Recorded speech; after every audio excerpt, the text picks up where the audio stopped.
नमस्कार, आप देख रहे हैं 18 ऑफ स्वदेश। मैं हूं अजय शर्मा, मेरे साथ प्रियंका और डिम्पी। ये हमारे यशस्वी प्रधानमंत्री जी 2024 में मोदी की गारंटी की बात करते हुए नजर आ रहे हैं। जी हाँ प्रियंका, ये जो स्पीच मोदी जी दे रहे थे, ये यूपी में बीजेपी हेडक्वार्टर में जीतने के बाद उनकी विक्ट्री स्पीच थी। और ये सुनते सुनते मेरे को सिर्फ एक ही बात नजर आई, जो अभूतपूर्व जीत 3 हिंदी बेल्ट के बड़े स्टेट्स में दिखाई है। करेक्ट। ये ऐसा लग रहा था कि जैसे कोई मार्केट में हम लोग इतने सारे मैनेजमेंट्स को सुनते हैं, एक मैनेजमेंट जो है वो फॉरवर्ड गाइडेंस दे रहा है कि 2024 में मोदी की गारंटी इन 3 स्टेट्स में जीत ने दिखा दी है। और मैं बता दूं आपको, यही फॉरवर्ड गाइडेंस है, ये स्टॉक मार्केट फैक्टर इन करना शुरू कर देगा। इसीलिए आपको आज 300 पॉइंट का बड़ा गैप अप बाजार में नजर आएगा, क्योंकि लोग बहुत कॉशियस गए हैं इस पूरे बड़े इवेंट में। स्टेट इलेक्शन के आउटकम में लोग जानते थे ये बात कि एग्जिट पोल और एक्चुअल आउटकम में बहुत अंतर होता है, और लोग बहुत कॉशियस गए। आज का जो गैप अप होगा, हालांकि हम अपने व्यूअर्स को ये सलाह देंगे कि इस गैप अप को चेज मत करिए, लेकिन कोई भी इंटरडे पुल बैक आएगा, बाजार जो है नेक्स्ट 4-5 महीने इसको फॉरवर्ड गाइडेंस होगी, मोदी की गारंटी वाला जो पॉइंट है 2024 को फैक्टर इन करना शुरू करेगा। तो मामला फंस गया है अब कि जिनके पास एडिक्वेट पोजीशंस नहीं है वो क्या करें, उनको तो फोर्स होके आना पड़ेगा। और जो लॉन्ग पोजीशंस कैरी करके गए डिम्पी जी, 21,000 की जो कॉल ऑप्शन थी फ्राइडे को 25 रुपए में मिल रही थी, 28 रुपए में। बल्ले बल्ले हो जाएंगे उनके तो। बिल्कुल अजय, आप सही कह रहे हैं, बिल्कुल बल्ले बल्ले हो जाएगी। और आप ना केवल ये आप इस इलेक्शन से जोड़ पा रहे हैं, कहते हैं ना खुशियां चारों तरफ से एक साथ आती है। एफआईज आ गए, इलेक्शन का रिजल्ट आ गया, और साथ ही साथ लगातार तेजी है। और मैं इस बात में ना एक पॉइंट और जोड़ना चाहूँगा, 18 आवर स्वदेश इकलौता ऐसा चैनल है जो आपके कन्विक्शन को हाई रखता है दोनों तरीकों से, एक तो डाटा से भी, और दूसरा जो इनसाइडर ट्रेडिंग इंफॉर्मेशन जो रहती है उससे भी। न केवल हमारे मैनेजिंग एडिटर, बल्कि अजय आप भी और भी कई हमारे पैनलिस्ट हैं इस कार्यक्रम में, जो लगातार आपको सिलसिलेवार तरीके से बताते रहते हैं कि देखिए इस चीज़ को आप ध्यान रखिएगा। जिन लोगों के पास भी निफ्टी है ना, मैं उनमें से गारंटी के साथ कह सकता हूं कि 100 के 100% लोग 18 ऑफ स्वदेश जरूर देखते होंगे। जिनके पास नहीं है उनका तो मेरे को पता नहीं वो क्या देखते हैं क्या नहीं देखते, लेकिन उनकी गारंटी तो मैं ले सकता हूं। जो 18 ऑफ स्वदेश को देख रहे हैं वो माल लेके बैठे भी हैं, ट्रेलिंग स्टॉप लॉस भी लगा रहे हैं और चेज भी कर रहे हैं। अजय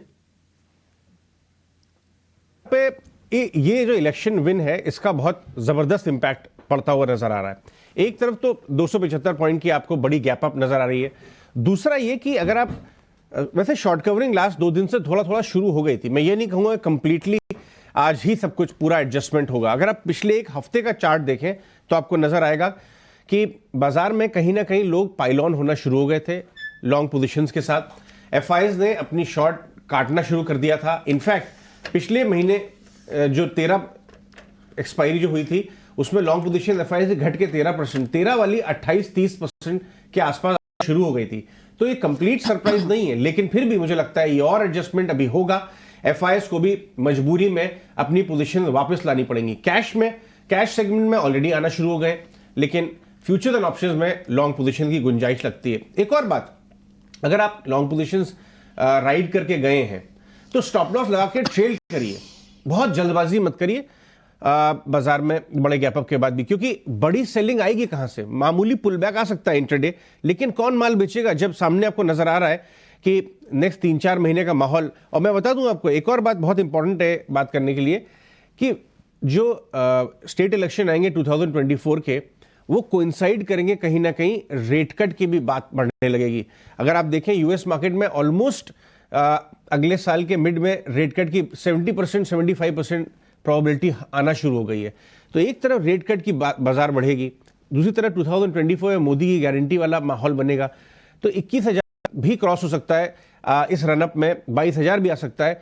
हालांकि पिन कोड 21,000 नेक्स्ट जो है माइलस्टोन हम लेके चल रहे हैं, लेकिन 20,650 तो प्रियंका यहीं आ गया। बिल्कुल 300 पॉइंट की आप गैप अप देख रहे हैं और बड़ी तेजी आपको दिख रही है। ये तो हिंदी हार्टलैंड की जो 2 स्टेट्स, ये 2 मेजरली जो राजस्थान और एमपी मिले, रब ऑफ अब आपको ये भी बात हो रही है कि यूपी में, बिहार में, और ऑफ कोर्स 2024 यूनियन नहीं। और दूसरी बात एक तो ये है कि सॉलिड विन 3 आपको हिंदी बेल्ट में आई, लेकिन साउथ में आपने कल अगेन इनकी जो विक्ट्री स्पीच है, उन्होंने जब स्टार्ट की ना मोदी जी ने, तो सबसे पहले उन्होंने कहा शिफ्ट याद दक्षिण किया। को नमस्कार, दक्षिण को प्रणाम, दक्षिण को प्रणाम, क्योंकि दक्षिण में भी ये जो नॉर्थ साउथ का डिवाइड है, जो हम लोग की बातचीत में असल दुनिया में इतना नहीं है, लेकिन बातचीत में है कि भाई साउथ में मोदी जी का मैजिक नहीं चलता है। हाँ। वोट शेयर बढ़ता जा रहा है, तेलंगाना में डबल हो गया जो है। दोनों कैंडिडेट्स थे उनको हराया है बीजेपी ने। एग्जैक्टली, तो साउथ पे भी हिंदी स्पीकिंग नेताओं का, खैर वहां पे तो उनके लोकल नेता भी हैं, दबदबा बढ़ता जा रहा है। तो बीजेपी से नॉर्थ की पार्टी है, हिंदी की पार्टी है, वो ऐसा नहीं रह गया, पूरे देश की पार्टी बनती जा तो रही है। कहीं ना कहीं आपको एक और बात मैं कहना चाहूंगा, खरीदना क्या है नेक्स्ट 3 से 4-5 महीने इस रनअप में, इलेक्शन के रनअप में बाजार पहले फैक्टर इन करेगा Correct. उनकी विन।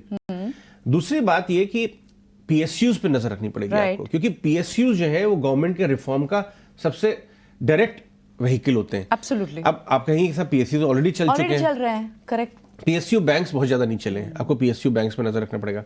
पावर यूटिलिटी, एचपीईपी आईओसी इतना नहीं चला है, इंजीनियर्स इंडिया, आपको ढूंढने पड़ेंगे वो पीएसयूज, बीएचईएल, से, हाँ। बीईएल जो चले नहीं है। शायद डिफेंस में ऑलरेडी बहुत भयंकर रैली हो चुकी है और भी चल सकती है, लेकिन बाजार जो है नेक्स्ट 4 से 5 महीने पॉजिटिव बायस के साथ ट्रेड करने के चांसेस हैं, क्योंकि और बाहर से अगर ग्लोबली कोई बहुत बड़ा नेगेटिव फैक्टर ना आ जाए तो, क्योंकि ये 4-5 महीने में गोइंग इनटू 2024 इलेक्शंस बाजार फैक्टर इन करेगा। दूसरी तरफ रेट की बातचीत शुरू हो जाएगी, तो बिल्कुल। अच्छी अर्निंग्स वाली कंपनीज, पीएसयूज, पीएसयू बैंक और under performing large caps. Sure. मैं भी देख रहा था सुबह डेटा, बहुत सारे ऐसे स्टॉक्स हैं जो अपने टॉप से भी नीचे हैं। अदानी ग्रुप ऑफ स्टॉक्स पर नजर खूब रखी चलेंगे वो है, भी। एसबीआई, रिलायंस नहीं चला है नेगेटिव इस साल। Correct. बहुत सारे से under performing large caps, PSU और पीएसयू बैंक्स, ये कम्प्लेक्शन आपको नेक्स्ट 4 से 5 महीने में गोइंग इनटू इलेक्शन अच्छा पैसा कमा के ठीक है, और आपकी इसी कड़ी में मदद हम करेंगे कि आपको कौन कौन से स्पेसेस और कौन कौन से स्टॉक्स में स्पेसिफिकली ध्यान रखना है। लेकिन एक बार चलिए दूसरे फैक्टर्स को भी अब इस वक्त जोड़ लेते हैं शो में। ग्लोबल फैक्टर्स से भी इनफैक्ट अच्छी तेजी आ रही है इस वक्त। माहौल, पूरा मूड माहौल डोमेस्टिक फ्रंट पे तो बड़े ट्रिगर्स हैं ही हमारे पास, लेकिन ग्लोबल भी कहीं ना जैसे एक अच्छी सी हवा पीछे से दे रहा है। देखिए, यूएस 10 ईयर जो है वो 4.3 के नीचे आ गई। आपको इससे ज्यादा आपको क्या चाहिए? यूएस मार्केट में जो फेड फ्यूचर्स रेट होता है, जो इस बात का एक तरह से संकेत होता है कि आगे आने वाले फेड के जो मूव्स हैं वो डिस्काउंट करता है, वो ऑलरेडी बता रहा है 70% चांसेस कि मिड ऑफ नेक्स्ट ईयर में रेट कट आएंगे। डॉलर इंडेक्स 103 पे आ गया है, तो आना ही आना है फ्लोज को, एफआईएफ फ्लोज तो आने ही आने हैं। और यही बात मैं कहना चाहता हूं कि डीआईएफ जो लोकल इन्वेस्टर्स हैं वो तो दबा के पैसा डाल रहे हैं इस महीने का। और मैं बता दूं एक और बात, इन 5 महीने में एसआईपी फ्लो शायद 20,000 क्रॉस कर जाए, 20,000 करोड़ पर मंथ, अभी 17 पे। क्या बात है। इन 4-5 महीने में डोमेस्टिक फ्लो धमाकेदार आ रहा है। और अब एफआईएस भी अगर लौट के आ गए तो एक बहुत स्ट्रक्चरल पॉजिटिव बायस का माहौल बन रहा है। अब इसमें आपको बेट सही करना है, ये आपको ध्यान रखनी है। आपने उल जलूल स्टॉक ले लिया या ऑलरेडी 10x हो चुका है कोई स्टॉक, उसके पीछे आप जा रहे हैं, तो शायद आप रिवॉर्डिंग स्टॉक्स ढूंढने पड़ेंगे। तो मैं काम करना पड़ेगा, आसान पैसा जो है इतनी आसानी से पैसा नहीं बनेगा। ओके, ठीक है, चलिए ये तो बात हो गई ग्लोबल मार्केट्स की। लेकिन अब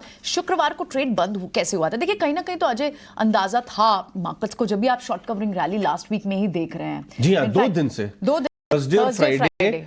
और अगर आप थर्सडे फ्राइडे का डेटा देखें, एक वीक का, अगर आप निफ्टी बैंक निफ्टी देखें, और बैंक निफ्टी मेरे को लगता है लीडरशिप लेगा, क्योंकि बैंक्स चले नहीं है। Kotak bank, HDFC bank, under performing large caps में कोटक एचडीएफसी भी आते हैं, दोनों मिला रहे तो 50% वेट बैंक्स का है। हाँ। तो आज तो खुलेंगे हम 45,000 के ऊपर, लेकिन अब 45,500, 46,000, 1-1.5 पॉइंट आराम से रैली आ सकती है। एचडीएफसी बैंक ने पूरे एक साल में 5-7% ज्यादा रिटर्न नहीं दिया। वही मैं देख रहा था, पूरी लिस्ट देख रहा था, अंडर परफॉर्मिंग लार्ज कैप्स थी, उसमें कोटक, एचडीएफसी बैंक, आपको नजर आएगा रिलायंस, एसबीआई भी ज्यादा नहीं। एसबीआई फ्लैट है। एसबीआई में फंड रेजिंग का एक तरह से ओवरहैंग है, अभी फंड रेजिंग शायद वो कर सकते हैं उसके बाद, लेकिन पीएसयूज के ऊपर तो डेफिनेटली नजर रखनी चाहिए।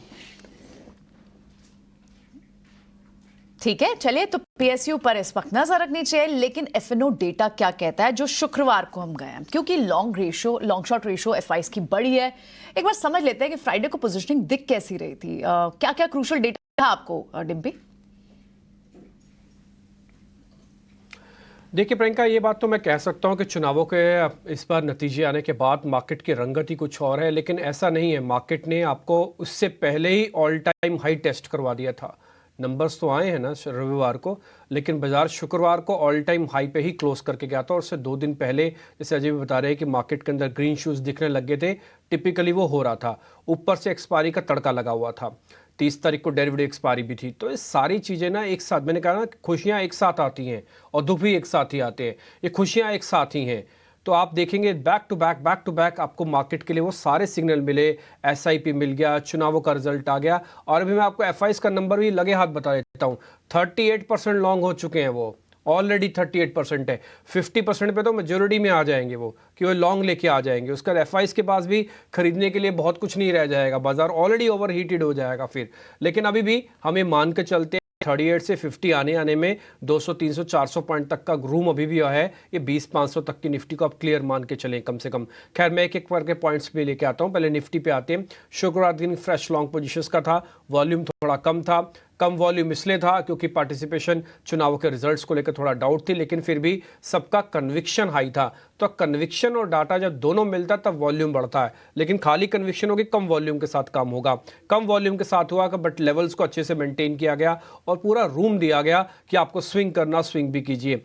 दूसरी बात, अच्छी बात यह है कि 20,000 अब आपका नया बेस कैंप बन चुका है। जिनके पास ये पोजीशंस खड़ी हैं वो 20,000 अपना नया बेस कैंप बना, और जिनको एक ट्रेलिंग स्टॉप लॉस लगाना है वो जरूर लगाएं। वो है 20,300 का, आप ये जरूर लगा के चले। 20,500 600 पे एक रेजिस्टेंस भी है। हम 21,000 की बात जरूर करेंगे, लेकिन 20,500 और 600 पे एक रेजिस्टेंस है। मार्केट गैप के बाद क्या करता है ये भी बहुत देखना इंपॉर्टेंट हो जाएगा, क्योंकि ये जीत फैक्टरी अगर नहीं थी ना, आज ये गैप के साथ फैक्टरी हो रही है, उसके बाद आपको थोड़ी अलग कैलकुलेशंस में जाना पड़ेगा। खैर एनी हाउ, निफ्टी बैंक पे आते हैं, जहाँ पे अजय भाई आपको बता रहे थे कि थोड़ा कैचअप होना बाकी है। देखिए बात हम 2-3 दिन से पहले ही कह रहे हैं कि बैंक निफ्टी के पास लीडरशिप नहीं है, लेकिन बैंक निफ्टी अच्छा फॉलोअर हो गया, एक अच्छे स्टूडेंट की तरह आपको कॉपी कर रहा है निफ्टी को। तो उसने भी अच्छे से आपको क्लोज करवाया था, लेकिन अब जो लीडरशिप होगी वो शायद फिर से सरकारी बैंकों पर आ सकती है। कुछ और बैंक्स भी होंगे जो मार्केट के अंदर तेजी लेके आएंगे। 44,800 के आसपास हम बंद हुए हैं, शॉर्ट कवरिंग यहाँ पे बनी थी। अब फ्रेश लॉन्ग की बारी है। और एक बात ध्यान रखिए, जब एफआईज आता है मार्केट टिपिकली आईटी और बैंक में सबसे पहले आता है, और हम एक्सपेक्ट करते हैं थोड़ा अगर और 12-13% बढ़ता है एफआईज इन चुनावों के नंबर्स के बाद और मोदी की स्पीच के बाद, तो हो सकता है बैंक की तरफ रुझान करे। तो इसलिए बैंकिंग थोड़ा पॉजिटिव है, बट प्रीमियम थोड़ा हाई है। इसलिए ऑलरेडी आपकी जो निफ्टी के फ्यूचर्स है ना, बैंक निफ्टी के फ्यूचर वो 45,000 के पार है। आप इस चीज़ को थोड़ा ध्यान रखिएगा कि महंगा नहीं खरीदना जोश में आके। दूसरी बात आ जाती है पुट कॉल रेशो पे, वो ठीक है, थोड़ा निफ्टी ओवर हीटेड हो रहा है। अभी एक 50 पे आके ओवर हीटेड होगा, अभी 130 के आसपास है। ये पुट कॉल रेशो का नंबर आपकी स्क्रीन पर अभी आ जाएगा। विक्स ठीक है, 2.5 पॉइंट नीचे है, ब्रेकआउट हुआ नहीं है, तो उसने फियर को थोड़ा कम किया। आज वापस से विक्स इसी रेंज में रहेगा, लेकिन बाजार चलेगा, तो विक्स कम नहीं होगा बट रेंज में रहेगा। और रही बात एफआईज की, देखिए कैश में जो लगातार खरीदारी कर रहे हैं, इससे हौसला आपका बुलंद है। ऑप्शंस के अंदर उनकी मजबूरी है थोड़ा बहुत हेज करना, इसलिए वो कर रहे हैं हेज। जब तक कर रहे हैं तब तक कर रहे हैं, जब तक 50% आएगा तब वहां पे भी कैश में आने शुरू हो जाएंगे। तो कुल मिला के डाटा ठीक है, आगे की राह बिल्कुल साफ नजर आ रही है। भी तो चलिए, आज तो खैर वैसे तेजी, ताबड़तोड़ तेजी दिखने वाली है। गैप अप में भी कई सारे स्टॉक ऊपर होंगे, लेकिन फिर भी आपने जो आइडेंटिफाई किया वो स्टॉक, देखिए मैं भी सरकारी कंपनीज के साथ ही जाना चाहूँगा। मैंने इसलिए एक ही सरकारी कंपनी निकाली है, और जैसे अजय ने कहा कि आप वैसी कंपनीज को ढूंढिएगा पर आपके पास ज़्यादा गैप है और ज़्यादा मजबूती मिल सकती है, और गवर्नमेंट के पास रिफॉर्म करने का बहुत बड़ा हिस्सा बाकी है। वो सारी कंपनीज में एनर्जी कंपनीज को आप कैलकुलेट कर सकते हैं। HPCL, BPCL, IOC, किसी को देख के ऐसा लगेगा कि 25% चले महंगे हो गए, महंगे नहीं हुए बॉस। अगर आप और सरकारी कंपेयर से करोगे तो ये तो 20% भी नहीं चले कायदे से। और गेल भी उसी कैटेगरी में है। सरकार गैस को लेकर थोड़ा एग्रेशन ज़्यादा है, और मेरे को लग रहा है कि गेल का जो ये वॉल्यूम ब्रेकआउट हो रहा है और जो प्राइस ब्रेकआउट हो रहा है ना, ये बहुत इंपॉर्टेंट है। आपको याद होगा, अजय को तो बिल्कुल याद होंगे, 117-120 के आसपास हमने आपको शेयर नोटिस करवाया था। आज ये शेयर 136 की क्लोजिंग तो ऑलरेडी कर चुका है, और इसी सीरीज में किया है लास्ट में। अब हमने जो बिल्कुल लास्ट वाला गोला बनाया ना, आप देख रहे होंगे 6-7 गोले के बाद बिल्कुल लास्ट वाला गोला है, वो टिपिकली एक ब्रेकआउट शेयर है। अभी ये रुकेगा नहीं। ये 37% जो इसका नीचे का हिस्सा है उसमें भी 17 चला है, तो 20% की गुंजाइश और है गेल में। आप इस सीरीज के अंदर हो सकता है चुनावों तक भी रखें, आपको 20 से 25% जैसे मोदी दे रहे हैं, कुछ कुछ ये भी गारंटी देने वाला शेयर है। आप गेल पे भी ध्यान रख सकते हैं, रिस्क रिवॉर्ड काफ़ी अच्छा है, सरकारी कंपनी का फ्लेवर है, असेंशियल कमोडिटी है, और दूसरा गवर्नमेंट के रिफॉर्म करने के लिए बहुत बड़ा स्पेस बाकी है। तो इसलिए सारी चीज़ें गेल को एक टेंटेटिव रिस्क रिवॉर्ड के हिसाब से बेहतरीन शेयर बनाती हैं। आप इसका फ़ायदा ज़रूर उठाइएगा। आगे बढ़ते हैं और बाजार की बातचीत को थोड़ा ब्रॉड बेस बनाते हैं। ढेर सारे स्टॉक्स और आपकी ट्रेडिंग की चर्चाएं हम लेके आए हैं। हमारे साथ पैनलिस्ट जुड़ रहे हैं, संतोष मीना, सोनी पटनायक। आपका स्वागत है आप दोनों का, संतोष एंड सोनी, और पैनलिस्ट भी जुड़ेंगे जल्दी हमारे साथ। संतोष बाबू, क्या किया जाए? आज तो मिस्ड आउट फीलिंग जबरदस्त होगी बहुत लोगों को। जितना भी माल है कम लगेगा, मेरी पोर्टफोलियो मैंने अच्छे तरीके से एक्सपोजर क्यों नहीं लिया? तो जरा प्रैक्टिकली बताइए, इतना बड़ा गैप अप, इसके बाद निफ्टी बैंक निफ्टी पे क्या किया जाए? Yes, first of all good morning everyone. तो डेफिनेटली ये फोमो फीलिंग तो रहेगी। मुझे लगता है फोमो फीलिंग हमारे रिटेल इन्वेस्टर्स में इतनी नहीं है जो दिखेगी हमको एफआईआईज में, जो लगातार बिकवाली कर रहे थे। पिछले कुछ दिनों से हल्की फुल्की खरीदारी देखने को मिली है, लेकिन अब एग्रेसिव बाइंग की तरफ से देखने को मिलेगी। फोमो के अलावा एक टीना फैक्टर भी काम करेगा, क्योंकि जो जीडीपी के नंबर आए हमारे, उसके बाद जो जियो पॉलिटिकल स्टेबिलिटी नजर आ रही है, तो मुझे लगता है ये दोनों फैक्टर मिलके यहाँ से एक बड़ी सेंटर रैली के लिए हम तैयार है। और एक kind of pre election rally start हो चुकी है। मुझे लगता है हिस्ट्री भी हम देखें तो पिछले 5 इलेक्शन में 6 महीने पहले से ये प्री इलेक्शन रैली स्टार्ट हो जाती है। तो दिवाली के बाद से ये रैली स्टार्ट हो चुकी थी, अब उसको मोमेंटम मिलेगा। इंटरडे ट्रेडर्स के लिए थोड़ा सा डिफिकल्ट होगा, बट मुझे लगता है गैप अप ओपनिंग के बाद थोड़ा सा गेन बिल्डअप होंगे। 20,500 के ऊपर हम खुलेंगे, लेकिन शायद 20,700 तक जाने की कोशिश करेंगे। और मुझे लगता है दिसंबर सीरीज में हम ये ऑस्पिशियस लेवल ऑफ 21,000 का लेवल देखने को मिलेगा। बैंक निफ्टी यहाँ से लीड करेगा। बैंक निफ्टी का जो पुराना हाई था 46,200, आई वोंट बी सरप्राइज कि शायद आज ही देखने को मिल जाए 1,000-1,200 पॉइंट की रैली बैंक निफ्टी में। तो बैंक निफ्टी यहाँ से लीड करेगा, तो बैंकिंग स्टॉक्स पे फोकस रखना चाहिए, उसमें हमको जल्दी नया हाई देखने को मिलेगा। जो एग्रेसिव ट्रेडर्स है वो गैप अप ओपनिंग के बाद भी चेस कर सकते हैं। जो कंजर्वेटिव ट्रेडर्स है थोड़ा सा अवॉइड करे, अगर कोई कंसोलिडेशन या डिप मिलता है तो खरीदारी करे, लेकिन पोजिशनल व्यू लॉन्ग रहना चाहिए। इस एक्सपायरी में शायद हमको निफ्टी में 21,000 के टारगेट देखने को मिल सकते हैं। बैंक निफ्टी में 47,000 से 47,500 तक की अपसाइड देखने को मिल सकती है। 10 तेजी की तैयारी कराते हुए सोनी पटनायक, क्या ट्रेडिंग आइडियाज हैं आपके आज? Good morning Ajay ji, Priyanka ji, Dimpy ji, Santosh and सारे दर्शकों को। जी, पहला जो मेरा ट्रेडिंग आइडिया है वो फाइनेंशियल सेक्टर स्पेस में से है, वो है कैनफिन होम। कैनफिन होम में 21% लॉन्ग बिल्टअप पोजीशंस फ्राइडे को हमने देखा है, एंड बहुत ही स्ट्रॉन्ग ब्रेकआउट के साथ ये लॉन्ग बिल्टअप पोजीशंस हुए हैं, प्लस बहुत अच्छे वॉल्यूम्स भी आए हैं। सो कैनफिन होम आप करंट लेवल से भी खरीद सकते हैं, थोड़ा बहुत अगर 2-3 रुपए का छोटा डिप में मिलता है तो भी एंटर कर सकते हैं। सो स्टॉप लॉस लगाई 790 का, इसका टारगेट रहेगा 850-856 के अराउंड। जो दूसरा स्टॉक है वो है Tata steel from metal sector. Metal sector में अभी काफी स्पेस पेंडिंग है, आई थिंक सारे पिक्स अच्छे चलेंगे। टाटा स्टील एक ऐसा है जो कि सारे पीएस के साथ अभी चला नहीं है, बट फ्राइडे को वो ब्रेकआउट के साथ क्लोज दिया है, सो टाटा स्टील में ज्यादा कन्विक्शन है। स्टॉप लॉस लगाए 125 का, एंड टारगेट्स बनेंगे 130 to 140। के टाटा स्टील मेटल से, टाटा पैक से आपने टाटा स्टील को यहाँ चुना है, ठीक है। लार्ज कैप्स में आज देखना होगा किस तरह की मूव्स आती है। लेकिन संतोष के ट्रेडिंग आइडियाज से पहले संतोष ने एक टर्मिनोलॉजी टीना भी बोला, संतोष पूरा बताएं उस बारे में। Yes Priyanka, TINA is there is no alternative to India for time being. FIIs के पास और कोई अल्टरनेटिव नहीं है। मुझे लगता है कि उनको आना ही पड़ेगा। तो फोमो और टीना जब दोनों मिलेंगे तो मेरे हिसाब से एक बड़ी रैली क्रिएट करेंगे मार्केट में। मैट्स टीना, ठीक है, मैट्स टीना, क्या बात है। ओके, ठीक है, तो बताएं। एक मूवी का, वो कौन सी मूवी थी वो? जब भी मैं जैसी नजर आई है। लेकिन ये बात सही कही इन्होंने कि एक तो बड़ा गैप अप अभी हो रहा है, लेकिन अब आपको ना 5 महीने का व्यू लेना पड़ेगा बाजार में। निफ्टी बैंक निफ्टी में आपको अब एक सीरीज की जगह ये लेना पड़ेगा कि run up to the elections में बाजार कैसे ट्रेड करता है। ओके, और एफआईएस की चॉइसेस ऑफ व्हीकल होती है बैंक निफ्टी। हाँ, तो मैं इसमें एकदम फाइनेंशियल्स यानी कुछ चल सकते हैं, फाइनेंशियल कस के चल सकते हैं, स्पेशली बैंक निफ्टी की लीडरशिप वापस आ सकती है। ओके, ठीक है। तो ये तो एक ब्रॉड व्यू है, लेकिन आज के ट्रेडिंग आइडिया संतोष के क्या है? यस, मॉर्निंग शो में मैंने 2 स्टॉक डिस्कस किए थे, एसबीआई और एलएनटी, और अब फिर से मैं डोमेस्टिक इकोनॉमी और फाइनेंशियल्स के साथ ही जाना चाहूंगा।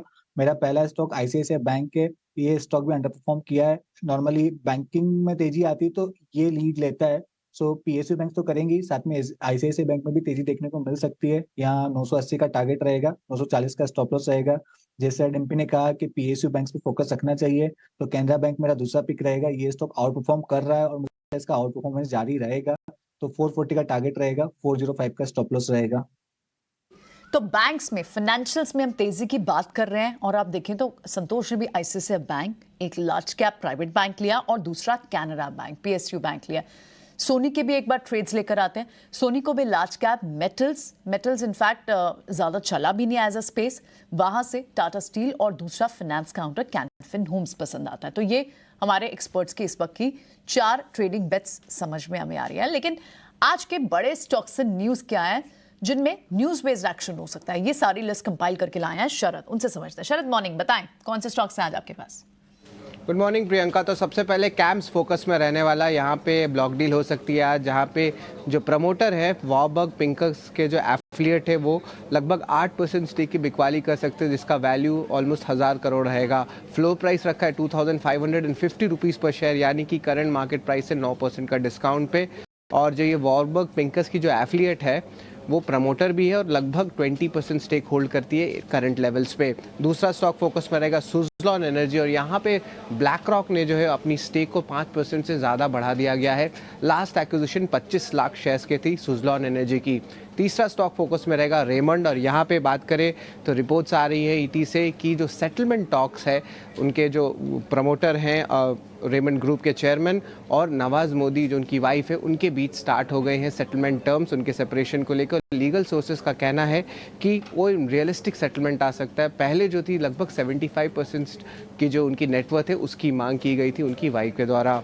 इसके अलावा चौथा स्टॉक फोकस में रहेगा सीमेंस, और यहाँ पे जो है पहले ही अनाउंस हुई थी कि इंटर प्रमोटर एक ट्रांसफ़र होने वाला है, जहाँ पे सीमेंस एजी 18% एक्वायर करने वाले सीमेंस एनर्जी से सीमेंस का ही स्टॉक पे। अब इस पे जो डील अब आ गया है, वैल्यू लगभग 6.4 करोड़ शेयर्स रहेगा और इसका टोटल वैल्यू 18,928 करोड़ रुपए रहेगा। लेकिन ये जो डील होने वाली है दोनों रिलेटेड एंटिटीज़ में, उनका जो प्राइस होने वाला है वो प्राइस है लगभग 2,953 रुपीज़ पर शेयर, यानी कि 21% का डिस्काउंट पे है।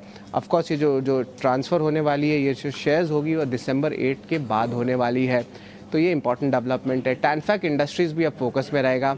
ये एक स्मॉल कैप कंपनी है, लेकिन ये इंपॉर्टेंट इसलिए क्योंकि इस इन्वेस्टर आशीष कचोलिया ने जो है एंट्री ली है। इनकी एंटिटी ने 1.8% स्टेक का एक्विजिशन किया है।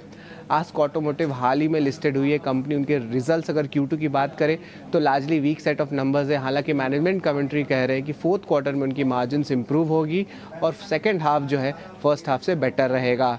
ये जो है इंपॉर्टेंट डेवलपमेंट आ रही है। नवंबर के जो 2 ऑटो सेल्स के नंबर्स हैं जो मार्केट आज के बाद आए थे, उसमें आयशर मोटर्स की बात करें तो लगभग 13% का ग्रोथ आया है उनके ओवरऑल सेल्स में मोटरसाइकिल के, और हीरो मोटोकॉर्प की बात करें तो 25% ईयर ऑन ईयर बेसिस पे ग्रोथ आया है। तो दोनों में जो है आजली पॉजिटिव रिएक्शन देखने मिल सकता है। गेल भी फोकस में रहेगा और यहाँ पे उन्होंने गैसप्रॉम जो उनके LNG पार्टनर है उनको जो है लगभग 1.8 बिलियन डॉलर्स की डैमेजेस की मांग की है। अभी LNG सप्लाई के ऊपर ये विवाद हुई है, तो ये इंपॉर्टेंट डेवलपमेंट है।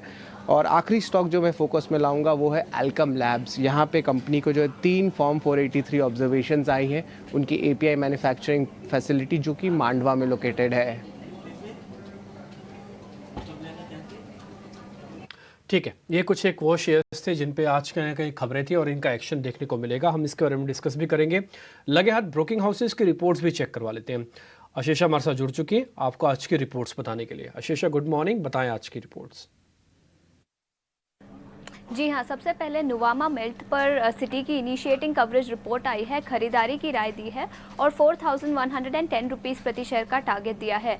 सिटी का मानना है कि कंपनी एक एक्सपेंशनरी मोड में है, कॉस्ट भी आगे चलते हुए इम्प्रूव हो सकते हैं और उसी के चलते उन्होंने EPS एस्टिमेट्स, उनका मानना है कि EPS 18% से ग्रो कर सकता है CAGR बेसिस पर FY 24 से 26 के पीरियड पर। इसी के चलते खरीदारी की राय है और 4,110 रुपीज़ प्रति शेयर का नुवामा वेल्थ पर टारगेट है। इसके अलावा मक्वेरी की एक रिपोर्ट आई है ऑटो सेक्टर पर। याद रखें ऑटो सेल्स डेटा आया था नवंबर के महीने का फ्राइडे को, जिसके चलते ये रिपोर्ट आई है। उनका मानना है कि टू व्हीलर सेगमेंट में अच्छा परफॉर्मेंस देखने को मिला फेस्टिव सीजन में। कमर्शियल व्हीकल्स की बात करें तो MHCV यानी medium and heavy commercial vehicle segment में स्लो डाउन देखने को मिला, लेकिन PV registrations passenger vehicle segment के रजिस्ट्रेशंस भी काफ़ी स्ट्रॉन्ग थे, 10% का ग्रोथ देखने को मिला। टाटा मोटर्स उनका प्रेफर्ड पिक है ऑटो सेगमेंट में, फॉलोड बाय TVS, M&M और मारुति सुजुकी। इसके अलावा हुनासा कंज्यूमर पिछले कई दिनों से फोकस में रहा है जब से लिस्टिंग हुआ। अब जेफरीज की रिपोर्ट आई है जहां उन्होंने खरीदारी की राय बरकरार रखी है और 530 रुपीस प्रति शेयर का टारगेट दिया है। जेफरीज का मानना है कि हुनासा अभी भी इवॉल्व हो रहा है ऑफलाइन स्पेस में, और ऑनलाइन मिक्स की बात करें तो कंपनी अगर इन्वेंट्री पुश करना चाहती है तो उसके चलते कंपनी को ज़्यादा फायदा नहीं होगा। खरीदारी की राय है जेफरीज से और 530 रुपीस प्रति शेयर का हुनासा कंज्यूमर पर टारगेट है। इसके अलावा मीडिया सेक्टर पर एक बड़ी रिपोर्ट आई है, UBS से बेरिश रिपोर्ट है, जहां उनका मानना है कि Indian TV advertising revenue growth अब इन्फ्लेक्शन पॉइंट से बाहर चला गया है और अंडर परफॉर्मेंस देखने को मिल सकता है। GDP ग्रोथ से कंपेयर करें तो मीडिया सेक्टर अंडर परफॉर्म करेगा अगले कुछ सालों में। जी को डाउनग्रेड कर दिया है, न्यूट्रल की राय दी है, और सन टीवी को भी डाउनग्रेड कर दिया है, अब सेल की राय दी है वर्सेस पहले जो न्यूट्रल की राय दी थी।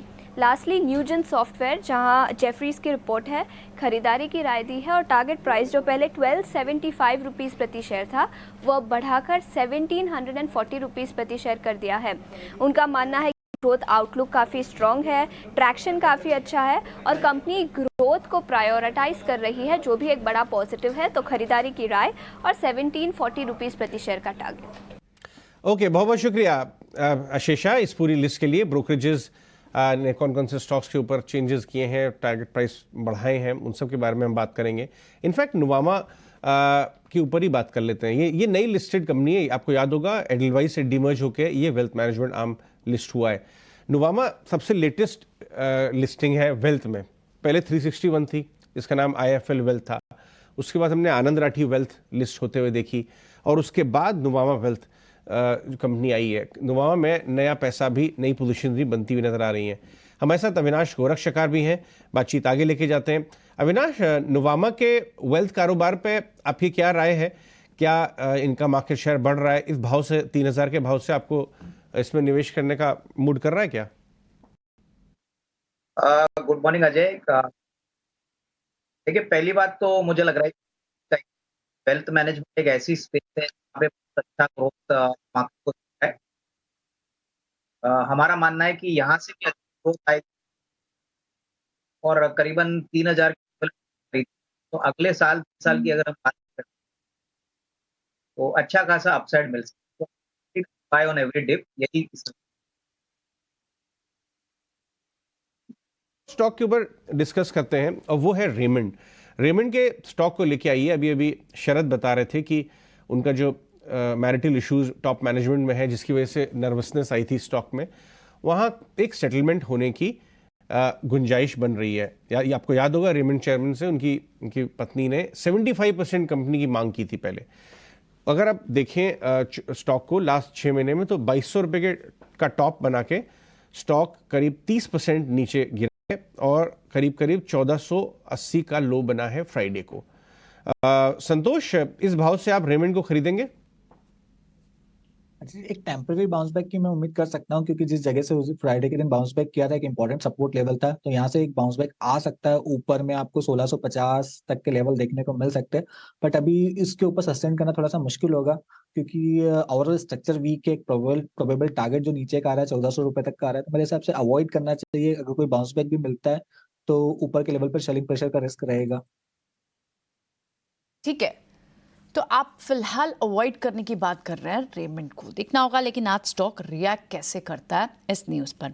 ऑटो सेल्स नंबर्स से पहले ही ऑटो स्टॉक्स में अच्छी खासी मूव भी थी और टू व्हीलर का, हालांकि टू व्हीलर स्पेस में तो अच्छी मूव दिखी है, थोड़े से दूसरे सेगमेंट्स में इतने इंकरेजिंग नंबर्स नहीं आए हैं, लेकिन जिनके नंबर्स अच्छे आए हैं, फॉर एग्जांपल हीरो मोटोकॉर्प हो, आयशर मोटर हो, वाई यहाँ पर अच्छी बढ़ोतरी देखने के लिए है।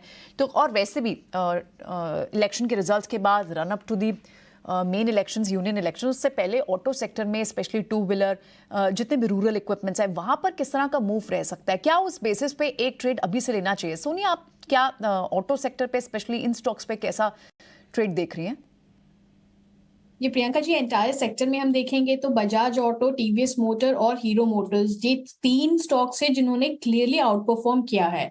सो अगर एंटायर स्पेस में से अगर कुछ अभी यहाँ से पिक करना हो तो हीरो मोटर्स अभी भी अच्छा लग रहा है, इनफैक्ट एक डिप का मौका भी मिल रहा है। सो एनीवेयर अराउंड अगर हमें डिप दिख रहा है 3690 अराउंड 3680 इस रेंज में, तो वहां से डेफिनेटली एंटर करना चाहिए। बाय ऑन डिप्स की सलाह रहेगी यहाँ पे। 3600 का एक अच्छा सपोर्ट बन गया है, 3600 का आप स्टॉप लॉस लगाए, उसी रेंज में आप एंटर कीजिए। ये दोबारा वहां से घूम के अगेन 3800 3900 लेवल्स आपको दिखाएंगे। सो अच्छा मौका मिलेगा, डिप अगर मिलता है तो एंटर कीजिए, स्टॉप लॉस मेंटेन कीजिए, एंड देन आपको वहां से एक अच्छा बाउंस बैक दिख सकता है दोबारा again two levels of 3900। Hero MotoCorp इस बड़ी मूव के बाद भी तेजी में दिखता है, और स्टॉक्स कई सारे चल चुके हैं, लेकिन यहाँ से बड़ी तेजी की बात हम कर रहे हैं, और इसी में पार्टिसिपेट करने के लिए स्टॉक्स हमारे एक्सपर्ट से जा रहे हैं। आपको हीरो मोटोकॉर्प पर नजर जरूर रखें। लेकिन आज सीमेंट्स में जो न्यूज आई है, जो उनका पेरेंट ग्रुप है, एक इंटर एसी ट्रांसफर ही है ये, लेकिन वैल्यू अनलॉकिंग की भी बात की जा रही है। क्या सीमेंट्स में, और ये थोड़ा सा डिस्काउंट पर भी है ये ट्रांसफर, क्या ये इससे आज किस तरह का ट्रेड मोमेंटम बन सकता है सीमेंस के स्टॉक पर? एक बार आप संतोष बताएंगे कैसे दिख रहे हैं चार्ट्स? यस प्रियंका, वैसे कैपिटल गुड्स थीम आज बस करेगी, और सीमेंस का स्ट्रक्चर अच्छा ही अंडर परफॉर्म किया था बीच में जब न्यूज आई थी, पहले भी इसमें इसी तरह की, लेकिन स्टॉक का स्ट्रक्चर अच्छा है। 3850 का इमीडिएट टारगेट नजर आता है। जैसे ये 3850 निकालेगा स्टॉक में, फिर एक नए हाई देखने को मिल सकते हैं, तो थोड़ा सा पोजिशनल नजरिया रख के इसमें खरीदारी कर सकते हैं। नीचे अब लगता है 3500 अच्छा सपोर्ट का काम करेगा, उसके नीचे स्टॉक जाने की उम्मीद नहीं लग रही है, लेकिन पोजिशनली रखते हैं तो ऊपर में बड़े टारगेट देखने को मिल सकते हैं।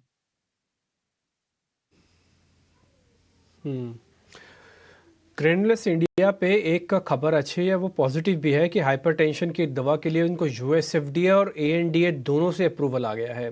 तो एक बार जरा ग्रैन्युलस को चेक करवाते हैं। टिपिकली है तो एक्सपायरी शेयर, बट कई बार ये एक्टिव रहता है ड्यूरिंग द सीरीज भी। एक बार सोनी चेक करेंगे, इसमें कोई ट्रेड आज के लिए बनेगा?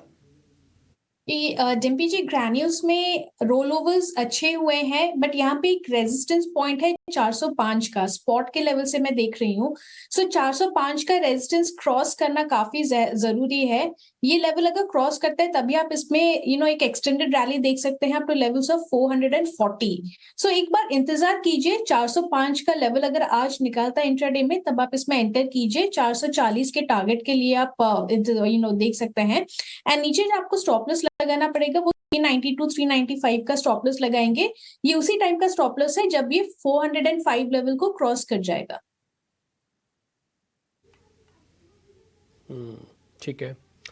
इसके अलावा एक सुज़लॉन पे भी खबर है, और खबर ये है कि यहाँ पे हिस्सेदारी बढ़ाई गई है ब्लैक रॉक की तरफ से। उनकी हिस्सेदारी 5% से ज़्यादा हो चुकी है एक ऐसे शेयर्स में जिसको कोई हाथ नहीं लगाना चाहता रहा, लेकिन उन्होंने रिटर्न क्या शानदार दिया। इसका 1 साल का चार्ट दिखाइए, 6 महीने का चार्ट दिखाइए, आपको खुद ही पता लग जाएगा। अविनाश सर, ये भी और रिएक्शन देगा, यानी कि और चलेगा ये शेयर? Good morning Dimpy. देखिए, मुझे लग रहा है कि ये डेफिनेटली एक पॉजिटिव खबर है, और इतना बड़ा निवेशक जब कोई कंपनी में निवेश करता है तो डेफिनेटली मार्केट्स को और सारे मार्केट पार्टिसिपेंट्स को और कंफर्ट मिलता है, क्योंकि इंस्टीट्यूशनल इन्वेस्टर है। मेरे ख्याल से डेफिनेटली आज के बाजार में तो वैसे भी तेजी का माहौल रहेगा, तो डेफिनेटली इसमें आपको अच्छी खासी तेजी देखने को मिलेगी। लेकिन आने वाले दिनों में जिस प्रकार का ऑर्डर बुक सुज़लॉन का है, उसकी एग्जीक्यूशन ट्रैक रिकॉर्ड कैसे रहेगी, वो मेरे ख्याल से 1-2 क्वार्टर्स मार्केट क्लोजली वॉच करेगा। क्योंकि देखिए, एग्जीक्यूशन अगर ठीक ठाक रहता है तो और भी रेटिंग पॉसिबल है, लेकिन एग्जीक्यूशन अगर थोड़ी सी भी वीक पड़ती है तो मार्केट्स को ये बात पसंद नहीं आएगी। बट करंट लेवल पे डेफिनेटली लग तो रहा है कि ऐसा जो न्यूज फ्लो आया उससे डेफिनेटली आपको आज एक अच्छा पॉजिटिव रुझान स्टॉक में देखने को मिल सकता है। चलिए आगे बढ़ते हैं, भसीन साहब को भी अपनी बातचीत में शामिल करते हैं। समय हो गया है भसीन साहब से बात के पास जाने का। भसीन साहब, गुड मॉर्निंग। चक दे फट्टे हो गया ये तो स्टेट इलेक्शन में, और जैसा कि आप हमेशा कहते हैं किसी के पास माल ही नहीं है, भयंकर मिस्ड आउट फीलिंग होने वाली है बाजार में। गुड मॉर्निंग अजय जी, आपको प्रियंका और डिम्पी तो पूरा है जी। चक दे फटे सवेरे जलंधर शामी दिल्ली, चक दे फटे 90 किल्ली, सवेरे जलंधर शामी दिल्ली, इसको कहते हैं शेयर बाजार। और इसको नाप तोल के मत कीजिए। इन्वेस्टेड रहे हो, ईटी स्वदेश देख रहे हो, आपको देख रहे हो, तब पैसा कमा रहे हो। ये कोई अच्छा नहीं है जो दूसरे चैनल कह रहे थे सब चीजें बेच देना। अरे एग्जिट पोल पोर्ट आपके सामने है। The proof of the pudding lies in the eating. Ajay ji, if you own stock then you are in a sweet spot. किसने सोचा था 8 रुपए वाला स्विट्जरलैंड 42 रुपए होएगा? और जो सबसे बड़े बेरिश लोग होते हैं वो सबसे ज्यादा बुलिश हो गए। तो 100% win win situation for India, for the Indian investor, for the retail investor and for the retail brokerage और द डिस्ट्रीब्यूशन नेटवर्क। और मुझे कोई दो राय नहीं that we are headed higher. However, जब गधे बेचते हैं तो आपको लेना चाहिए जो आपको अक्टूबर के एंड में माहौल था, और जब गधे खरीदने आए तो थोड़ा सा आप प्रॉफिट बुक किए। इस हफ्ते टॉप बनेगा, अपना प्रॉफिट भी बुक करिए और जल्दी क्रिसमस की छुट्टियां मनाइए। हो गया एक आज कल वाला व्यू। वसीम साहब, थोड़ा मीडियम टर्म का भी व्यू बताएं। इस वजह से पूछ रहा हूं मैं क्योंकि इतनी कॉन्फिडेंटली कल मोदी जी ने खुद 2024 इलेक्शन की गारंटी दी। बाजार अब उस तरह आएगा तो नेक्स्ट 3-4-5 महीने गोइंग इनटू एक्चुअल इलेक्शंस, जहां वैसे ही हाई प्रोबेबिलिटी है उनके आने की, और रेट कट भी, वो दोनों कोइंसाइड करेगा। तो क्या व्यू लेना चाहिए अगर हम 5 से 6 महीने का पोजिशनल बेट लेना चाहें तो अजय जी देखिए, दूसरी अब इलेक्शन तो मई में है, उसके बारे में तो ज्यादा टिप्पणी होगी नहीं।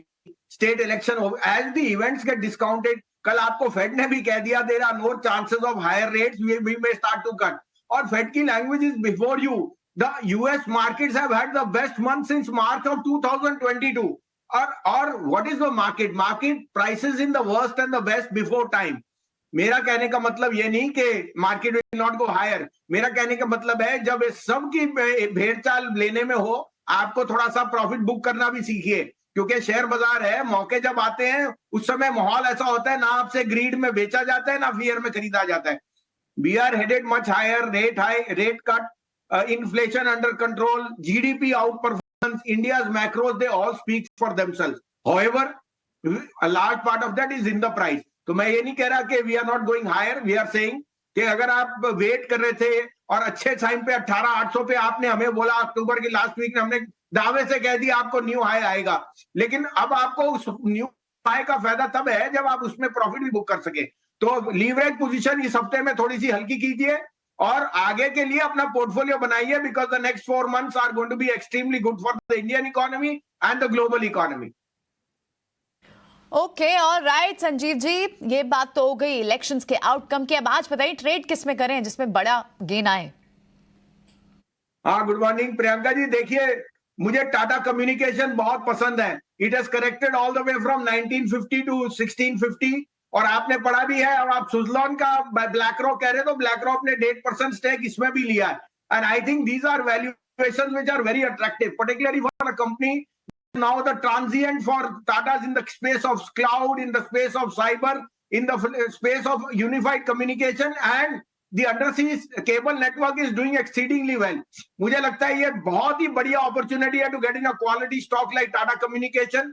18,500, 18,500, 18,500 का टारगेट है। 16 का स्टॉप लॉस, 1600 का स्टॉप लॉस लीजिए। दूसरा आपको और बता दूं, आपको पीएनबी, फेडरल बैंक और गेल 3 दिन से कह रहा था, देखिए कहां भाव है। दूसरा मेरा पिक है जो मैं कॉन्ट्रेरियन हो रहा हूं, Kotak bank. Kotak bank is giving you the best entry point in the large cap banks. Its underlying asset quality, cleanliness, its NIM and its NI expansion plus uncertainty खत्म हो गई because there is a new person who's heading the bank। मुझे लगता है 1750 में this is giving you a very good entry point। Again 1850 का target है, 1700 का stop loss. And last but not least, 2 cash के नाम दे रहा हूं। Devyani international corrected from 195 to 175। इस जैसा बिजनेस नहीं, Pizza Hut, Kentucky Fried and Costa Coffee all raring to go. Quarterly numbers में वीकनेस इस कारण से थी because they are expanding very fast their network, so cost overruns is seeing that, but as soon as they open more outlets you can imagine the business। मैं ये 300 रुपए का target दे रहा हूं आपको मार्च ऑफ 2024 तक। चौथा पिक है मेरा favourite SW solar. On yesterday's clarification they have cleared all pending dues which they have recovered from Shapurji Palonji group। the company is looking to reduce their debt by doing a QIP। ये share यहां से अगली दिवाली तक 750 का भाव। शानदार, बहुत बहुत शुक्रिया वसीम साहब आज हमसे जुड़ने के लिए। लेकिन आगे बढ़ते हैं, एक बहुत ही बड़ी बात हुई है बाजार के लिए, इसीलिए हम 270 पॉइंट का गैप अप के लिए तैयारी कर रहे हैं। लेकिन इसको थोड़ा आपको एक निवेशक के तौर पे कैसे अप्रोच करना चाहिए बाजार को, अब वो बताने के लिए हमारे साथ नीलेश शाह हैं, कोटक एएमसी के एमडी एंड सीईओ। नीलेश भाई गुड मॉर्निंग, बहुत बहुत शुक्रिया। एक ज़बरदस्त आउटकम हमने स्टेट इलेक्शन में देखा, जिसकी बाजार को उम्मीद नहीं थी, एकदम भी अंदेशा नहीं था, इसीलिए गैप अप नजर आ रहा है। लेकिन हम 4-6 महीने की बात करें अगर, क्योंकि बाजार फॉरवर्ड लुकिंग एनिमल है, ये 2024 के विन को भी या उसको फैक्टर इन करना पहले शुरू करेगा। बाजार के लिए और इकोनॉमिक मोमेंटम के लिए आप इस प्रचंड जो अभूतपूर्व देखा है हमने उनकी जीत बीजेपी की, उसको कैसे देखते हैं? अजय भाई, अगर आप देखें तो एक कहावत है, when bad news comes they never come alone, they come in battalion। Bharat के लिए यह कहावत उल्टी हो गई है। अब कहावत भारत के लिए यह है कि when good news comes it never comes alone, it comes in battalion। पहले देखिए, ऑयल के दाम ट्रिपल डिजिट में जाने की संभावना थी, सऊदी प्रोडक्शन कट के ऊपर प्रोडक्शन कट कर रहा है, फिर भी ऑयल के दाम 80-85 के आसपास है। फिर सेकेंड क्वार्टर जीडीपी का नंबर बड़ी बड़ी ग्लोबल इंस्टीट्यूशन 6, 6.25, 6.5% की बात कर रही थी और 7.5% के ऊपर आया। तीसरा, मार्केट ने ऑलरेडी गवर्नमेंट कंटिन्यूटी डिस्काउंट करके रखी थी, बट अब स्टेट इलेक्शन के नतीजों ने उनको और कंफर्मेशन दे दिया और एक उम्मीद जताई है कि आने वाले समय में सरकार और भी रिफॉर्म्स करेगी और भारत की ग्रोथ रेट जो आज मिड सिंगल डिजिट में है उसे हाई सिंगल डिजिट या डबल डिजिट तक लेके जाएगी। तो मेरे हिसाब से ये एक साथ भरमार है अच्छे न्यूज़ की, अच्छे संभावनाओं की, और इसीलिए निवेशकों को ये रोज रोज देखना छोड़ देना चाहिए। निवेश करके बैठे रहिए लॉन्ग टर्म के लिए। भारत जो दुनिया की 5वीं अर्थव्यवस्था से 3री अर्थव्यवस्था बनने जा रहा है, उसका पूरा लाभ उठाइए।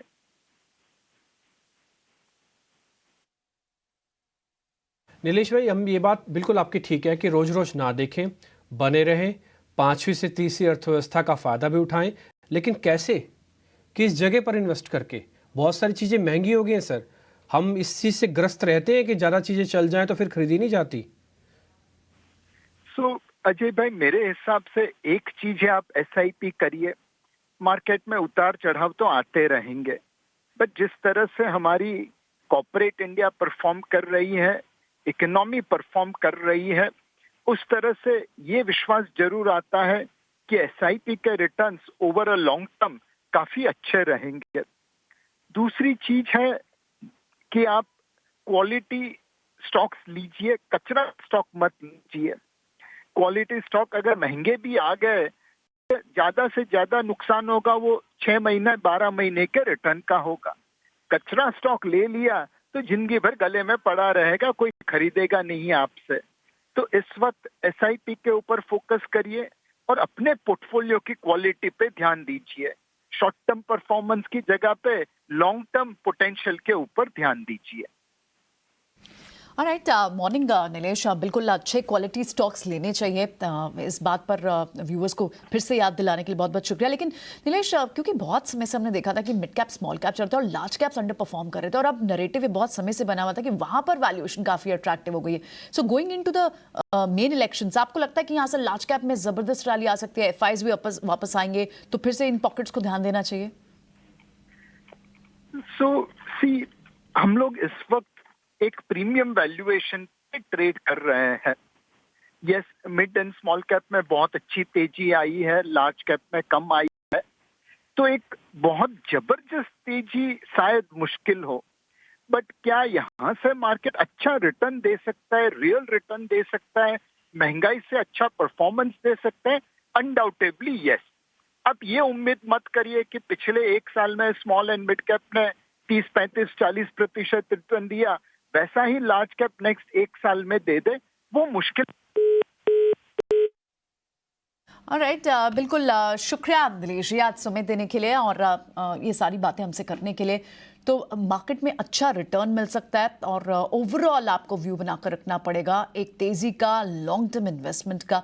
हालांकि लार्ज कैप में बहुत बड़ा कोई मूव आ जाए इस तरह से नीलेश नहीं मान रहे हैं, ठीक है। लेकिन पीएसयू में पीएसयू पूरा स्पेस, पूरी बास्केट, वहां पर नजर जरूर रखनी चाहिए। अब हमारे साथ एक और एक्सपर्ट जुड़ गए हैं आज पैनल पर, प्रशांत सावंत भी बन गए हैं, उनसे भी बात करते हैं। प्रशांत, मॉर्निंग, बताएं कौन से होंगे ट्रेड्स आपके? जी Priyanka, good morning to all the viewers. दो सेक्टर, एक सेक्टर पे जो मेरा ध्यान है वो होगा मेटल सेक्टर। अंडर परफॉर्मर रहा है काफी वक्त से, बट अभी ब्रेकआउट्स नजर आ रहे हैं। मैं ये थोड़ा प्रीएम्प्ट कर रहा हूँ कि ये सस्टेन करेंगे। तो मेरा फर्स्ट पिक होगा जेएसडब्ल्यू स्टील। यहाँ पे मेरा स्टॉप लॉस होगा स्पॉट क्लोजिंग 795। जो टारगेट में देख रहा हूँ करीबन 840 से लेके 850 के जोन तक देख रहा हूँ। नेक्स्ट पिक ऑटो से होगा एमएनएम, महिंद्रा एंड महिंद्रा। यहाँ पे मेरा stop loss 1600 spot closing basis होगा। जो टारगेट में दिख रहा हूँ वो 1655, 1665, बट ओवरऑल मुझे लग रहा है ये पोजिशनली 1700 तक भी जा सकता है। तो इसको एक पोजिशनल ट्रेड की तरह देखिए। और मुझे लग रहा है अगले एक महीने में, यानी दिसंबर के महीने में, ऑटो में एमएनएम और मेटल्स में जेएसडब्ल्यू स्टील, ये दोनों आउट परफॉर्म कर सकते हैं। ओके, एमएनएम और जेएसडब्ल्यू स्टील, ये बात ठीक कही आपने कि मेटल्स चले भी नहीं है ज्यादा और वहां पर एक ब्रेकआउट दिख रहा है आपको, तो उन पर नजर रखनी चाहिए। टाटा स्टील सोनी पटनायक ने भी लिया है और जेएसडब्ल्यू स्टील प्रशांत भी ले रहे हैं। बढ़ते हैं आगे, कुछ और स्टॉक्स को भी डिस्कस करते हैं जो न्यूज बेस्ड एक्शन जिनमें हो सकता है। कैंप्स में एक बड़े ब्लॉक डील की संभावना है और कैंप्स वो स्टॉक है ये जो जितने भी सीडीएसएल, कैंप्स, इनमें एक बड़ी मूव आ चुकी है। डील जो है वो थोड़े से डिस्काउंट पर, लगभग 8% की बात हो रही है और तो डिस्काउंट पर है, 9% डिस्काउंट पर ये डील आ सकते हैं। तो ये आज सप्लाई अगर आएगी तो इसमें क्या रिटेल को पार्टिसिपेट करना चाहिए? संतोष, एक बार कैंप्स का स्टॉक चार्ट देखकर आप बताएंगे। बड़ी मूव ऑलरेडी इसमें आ चुकी है, थोड़ी सी प्रॉफिट बुकिंग हो रही है यहाँ।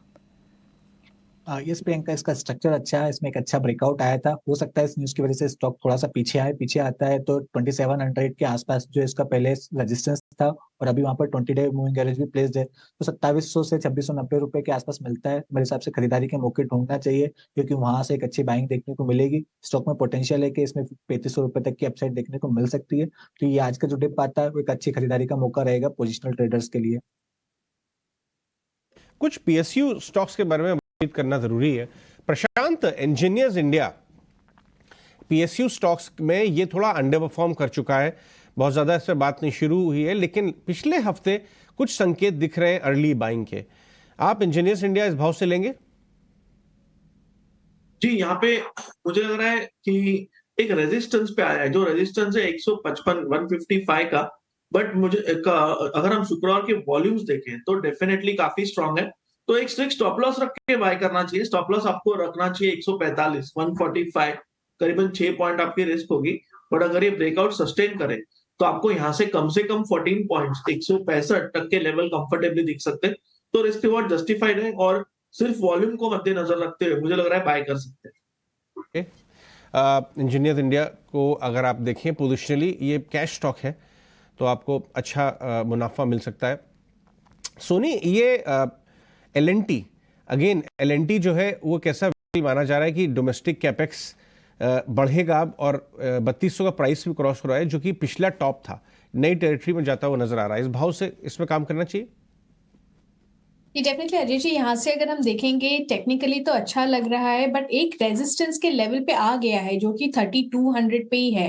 बिकॉज 3200 पे अगर मैं ऑप्शंस चेन एलएनटी का देख रही हूँ तो वहां पे बहुत ही अग्रेसिव, इनफैक्ट सबसे हाईएस्ट कॉल राइटर्स पोजीशन है, और ऐसे भी कोई अभी तक संकेत नजर नहीं आया है जहां से ये अपनी पोजीशंस को एग्जिट कर रहे हैं। सो यहाँ पे एक कंडीशनल बाय रहेगा कि अगर वो 3220 स्पॉट लेवल में सस्टेन करता है, क्रॉस करता है आज के लेवल में, तभी जाके ये बाय बनेगा, क्योंकि वो क्रॉस करने के बाद सारे कॉल राइटर्स अपने पोजीशन को एग्जिट करेंगे। सो उसके ऊपर अगर सस्टेन करता है तो आप उसको उसी लेवल पे आप बाय कर सकते हैं। इसका जो टारगेट उसके बाद बनेगा 3300 टू 3310 लेवल्स के बनेंगे, तो आप उसी लेवल पे बुक भी कर सकते हैं प्रॉफिट। नीचे के डाउन साइड में अगर हम देखेंगे तो काफी अच्छा सपोर्ट बन गया है 3140 का। सो इन एनी केस अगर 3200 क्रॉस ना भी कर पाए तो भी ये 3140 का सपोर्ट पकड़ के वहां से दोबारा बाउंस कर सकता है टू 3200। सो एक रेंज पकड़ा हुआ है, सपोर्ट अच्छा बना है। सो 3140 का आप एक स्टॉप लॉस भी लगा सकते हैं इन बोथ द ट्रेड्स। ठीक है अविनाश सर, नीचे अभी एक ब्रेकिंग खबर आप देख पा रहे होंगे स्क्रीन पर कि जो कार्गो वॉल्यूम है 42% बढ़कर 36 मीट्रिक टन तक पहुंच चुका है। आप मेरे को सिर्फ ये बता सकते हैं कि अडानी पोर्ट ही रखें या फिर अडानी ग्रुप में से कोई और शेयर भी, क्योंकि मेरे को ना वहाँ पे वैल्यू हंटिंग भी मिलती है। अडानी पोर्ट ऑलरेडी थोड़ा चला हुआ भी है और इस रेंज के अंदर ठीक स्टॉक तो है, इसमें कोई दो राय नहीं है, लेकिन मैं थोड़ा टिल्ट हूँ वैल्यू हंटिंग पे। मेरे को ATGL के अंदर ज़्यादा पावर दिखती है, अडानी पावर ज़्यादा ठीक लग रहा है। आप थोड़ा गाइड कीजिए क्या करें, एक दो शेयर ही रखना चाहते हैं अडानी के, ज़्यादा नहीं। इनफैक्ट डिम्पी अडानी पोर्ट्स में तो देखिए एक सीधा इम्पैक्ट आया पॉजिटिवली। तो भले ही स्टॉक थोड़ा सा भाग चुका है लेकिन फंडामेंटल्स बहुत स्ट्रांग है। तो मुझे लग रहा है कि देखिए अडानी पोर्ट्स आज के बाजार में तो ऊपरी लेवल पे ही खुलेगा, लेकिन यहाँ पे एक बाय ऑन डिप की स्ट्रेटेजी अगर अडॉप्ट कोई करता है तो अच्छी खासी कमाई होगी, क्योंकि कैश फ्लोज अच्छे हैं, एसेट्स अच्छे हैं। और दूसरा स्टॉक जो आपने कहा कि अडानी पावर, मुझे लग रहा है कि देखिए पावर जनरेशन का थीम बहुत ही स्ट्रांग है और जिस प्रकार से नंबर्स कंपनी ने जनरेट कर दिए प्लस जनरेशन एक्सपेक्टेड है आने वाले साल 1.5 साल में, तो यहाँ पे भी एक अच्छा खरीदने का मौका बन सकता है। टिपिकली आई थिंक ऐसे स्टॉक्स में आपको थोड़ा सा टाइम फ्रेम लंबा रखना है, लेकिन जिस प्रकार के अभी स्टेट इलेक्शन के रिजल्ट्स हुए हैं और मार्केट को उम्मीद है कि 2024 में भी करंट गवर्नमेंट वापस आएगी, तो ये बहुत ही एक बड़ा सेंटिमेंटल फैक्टर रहेगा अडानी ग्रुप स्टॉक्स के लिए। और इनमें से अडानी पावर, अडानी पोर्ट्स मुझे लग रहा है कि काफी अच्छे वेल पोजिशन्ड है। तो जिनको लंबा नजरिया लेना है मेरे ख्याल से अभी काफी अच्छा मौका है, थोड़ा सा अभी खरीदिए, मार्केट थोड़ा करेक्ट भी होगा तो वहां पे और अपनी क्वांटिटी बढ़ा। अविनाश सर, एक क्वेश्चन आपसे एक और भी है, वो थोड़ा फंडामेंटल है इसलिए पूछ रहा हूँ। अभी नीलेश शाह बता के गए कि रोज रोज मार्केट को मत देखो और आप 5वीं से तीसरी इकॉनमी बनने जा रहे हो, इसका फ़ायदा उठाओ। दो कंपनी है सर मेरे पास, दोनों शायद कॉम्पिटिटर बन जाए आगे चल के, अभी तो नहीं दिख रही हैं। पहला है बजाज फाइनेंस, दूसरा है जियो फाइनेंशियल। सर दोनों को लें, किसी एक को लें या दोनों को ले लें, जियो फाइनेंशियल और बजाज फाइनेंस? देखिए मेरे ख्याल से डिम्पी, बजाज फाइनेंस ने ऑलरेडी एक phase of wealth creation already generate किया है। मुझे याद है करीबन 10-12 साल पहले ये 300 रुपया हुआ करता था, अभी 7,000 रुपया है। अगर हम जियो फाइनेंशियल की बात करें तो वो उस स्टेज पे है जहां पे बजाज फाइनेंस 10 साल पहले था। और मेरे ख्याल से जिस प्रकार की बैलेंस शीट जियो फाइनेंशियल की है, करीबन 1,30,000 करोड़ की बैलेंस शीट है। म्यूचुअल फंड के लिए इन्होंने ब्लैक रॉक के साथ करार किया है। मेरे ख्याल से पर्सनल फाइनेंस के लिए अभी उन्होंने ऑलरेडी काम चालू किया है। तो बहुत सारे अपॉर्चुनिटीज जियो फाइनेंशियल को होंगे और ऑब्वियसली प्राइस छोटा होने का बेनिफिट इन्वेस्टर्स को ज्यादा मिलेगा। तो मेरे ख्याल से जिनको कम से कम अगले 2-3 साल का नजरिया लेके काम करना है, उनको जियो फाइनेंशियल ज्यादा एक्सपोजर लेना चाहिए। हालांकि बजाज फाइनेंस भी ग्रो करेगा, बट रिलेटिव टर्म्स में जियो फाइनेंशियल विल बी बेटर, क्योंकि देखिए प्राइस कम है और ये नया नया लिस्टेड स्टॉक है, तो डेफिनेटली इसमें काफी पॉसिबिलिटी है कि एफआईआईज, इंस्टीट्यूशंस भी अपना स्टेक बढ़ाएंगे। तो Jio financial will definitely be a better bet अगर किसी को लंबा निवेश कर। ओके ठीक है, ये बात तो जियो फाइनेंशियल है, लेकिन एक स्टॉक अविनाश के साथ ही इनफैक्ट डिस्कस करते हैं। पॉलीकैब का ये स्टॉक है। अविनाश आपसे लगातार सवाल ले रहे हैं, लेकिन रीज़न ये है कि पॉलीकैब एक बड़ी मूव ऑलरेडी चल चुका है, लेकिन अभी जो ब्लैक रॉक ने इसमें स्टेक लिया है, सेकेंडली क्योंकि कैपेक्स ड्रिवन स्टोरी अब भी इंटैक्ट रहेगी, अंडरस्टैंडिंग कि ऑफकोर्स ये रिफॉर्म्स की जीत है और इंफ्रास्ट्रक्चर कैपेक्स ड्रिवन किसी भी इंडस्ट्री में ये सबको पुश मिलेगा, तो उसके बेनिफिशियरी ऐसे स्टॉक्स होते हैं। यहाँ से और कितना मोमेंटम पॉसिबल दिखता है, क्योंकि पॉलीकैब एक ऐसा स्टॉक है जो एक्सपेंसिव भी दिखता है अपने पीएस के कंपैरिजन में। आप इस पूरे स्पेस में पॉलीकैब को पसंद करेंगे या वायर्स एंड केबल्स में कोई और स्टॉक पसंद आएगा? नहीं, मेरे ख्याल से देखिए पॉलीकैब मार्केट लीडर है। सबसे बड़ी बात, इनका जो एफएमईजी कारोबार है वो काफी अट्रैक्टिव है, बहुत तेजी से बढ़ रहा है। और हालांकि स्टॉक बढ़ गया है, लेकिन देखिए अगर ब्लैक रॉक जैसे इन्वेस्टर्स ने पैसा डाला है तो वो शॉर्ट टर्म के लिए नहीं, बट अगले 2-3 साल का व्यू देख रहे हैं। और देखिए पॉलीकैब बेसिकली एक इनडायरेक्ट स्टोरी है कंट्री के पावर जनरेशन थीम पे, क्योंकि जैसे जैसे पावर जनरेशन थीम बढ़ेगा वायर और केबल्स की जरूरत लगेगी। और यहाँ पे पॉलीकैब एक वेल डाइवर्सिफाइड, काफी वेल एस्टेब्लिश प्लेयर है।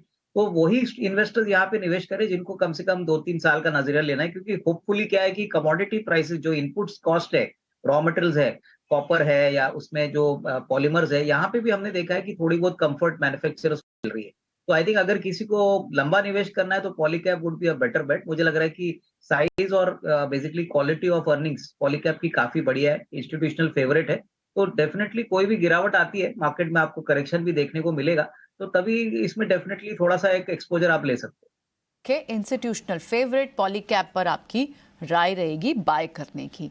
लेकिन एक और स्टॉक जिसको हमने शुक्रवार को भी जिसमें मूव देखी और पिछले हफ्ते चला भी है, जी का स्टॉक 5-5.5% की मूव है, क्योंकि जी और सोनी के मर्जर के बाद जो कंपनी बनेगी उसके सीईओ की नियुक्ति को लेकर इस हफ्ते सोनी और जी के बीच एक अहम बैठक भी होने वाली है। पूरी डिटेल अंकुर मिश्रा से एक बार समझते हैं, फिर पॉसिबल ट्रेड भी डिस्कस करेंगे जी के स्टॉक पर।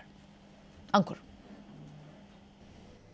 जी हाँ, सूत्र हमें यही बता रहे हैं कि एक अहम बैठक होने वाली है जी और सोनी के बीच में, ये डिसाइड करने के लिए कि अगला सीईओ कौन होगा।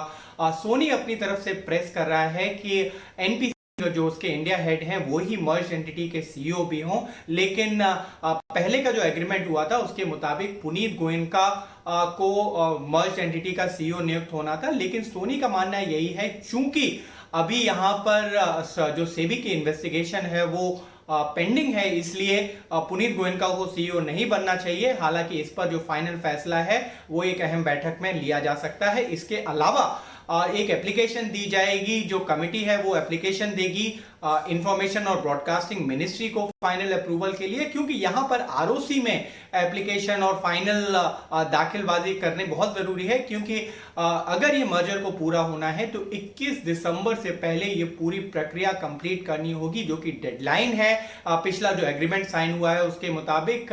सेपरेटली हम आपको ये भी याद दिला दें कि एक्सिस फाइनेंस और आईडीबीआई बैंक ने पिटिशंस फाइल की हैं, जो एनसीएलटी ने अप्रूवल दिया है जी और सोनी मर्जर को, उसके खिलाफ ये सारी पिटिशंस पे सुनवाई अभी बाकी है। तो ये जो लीगल हर्डल्स हैं वो अभी भी बने हुए हैं जी सोनी के मर्जर को लेके।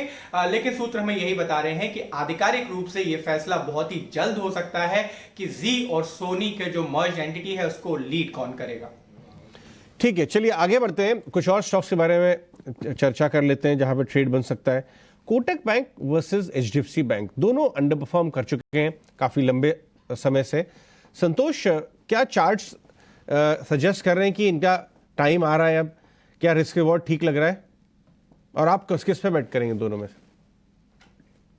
यस अजय जी, दोनों ही ऑलमोस्ट एक जैसे ही हैं वैसे देखा जाए तो। लग रहा है कि यहाँ से आउट में तेजी देखने को मिलेगी। हालांकि आउट परफॉर्मेंस हमको पीएसयू बैंक्स में देखने को मिलेगा, लेकिन यहाँ पर भी बाइंग आएगी, एफआईएस आएंगे तो नॉर्मली इनकी प्रेफर्ड बेट्स होती है।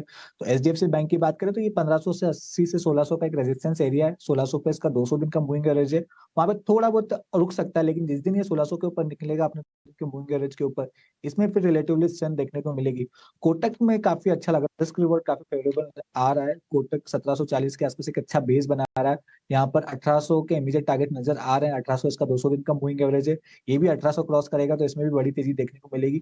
तो मेरे हिसाब से रिस्क रिवॉर्ड के हिसाब से दोनों स्टॉक अच्छे हैं। यहाँ से डाउनसाइड लिमिटेड है, अपसाइड अच्छी देखने को मिल सकती है। परफॉर्मेंस वाइज मुझे लगता है PSU bank and ICICI bank वो थोड़ा सा आउट परफॉर्म कर सकते हैं। ठीक है, पीएसयू बैंक की तरफ रुझान ज्यादा बना के रखिए। टू व्हीलर स्टॉक्स में प्रशांत, टीवीएस मोटर्स को देखिए, पिछले एक सीरीज में 1400 वाला करीब 1900 पे आ गया है। क्या इसमें मुनाफा वसूल कर लें या आपको लगता है कि अभी भी 1910 पे क्लोजिंग दी है? ये अपना किस लेवल पे आप स्टॉप लॉस लगा के ट्रेल करेंगे? यहाँ पे एक बहुत Ajay ji simple strategy adopt करनी होती है ऐसे जब मूव्स आते हैं तब। अगर हम देखें तो पिछले 12 से 13 दिनों में प्रीवियस डे लो को टच नहीं हुआ है, तो आप जो प्रीवियस डे लो है इसको स्टॉप लॉस बना के चलिए। तो अभी आपका स्टॉप लॉस पोजिशनली होना चाहिए 1850 और आप बने रहिए जब तक प्राइस आपको एग्जिट ना करे। आप एग्जिट मत होइए, हो सकता है आप 30-40 पॉइंट नीचे एग्जिट हो, बट इसमें आप प्राइस पे एक फेयर चांस दे रहे हैं कि यहाँ से 100 पॉइंट भी ऊपर आए तो आप शायद उस मूव को राइड कर पाए।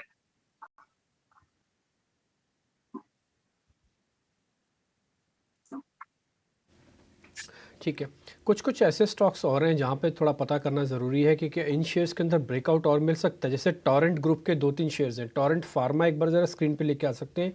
डेली चार्ट पे प्रशांत आपको इसके अंदर ब्रेकआउट दिख रहा है, कोई ट्रेड लेना चाहिए इसमें?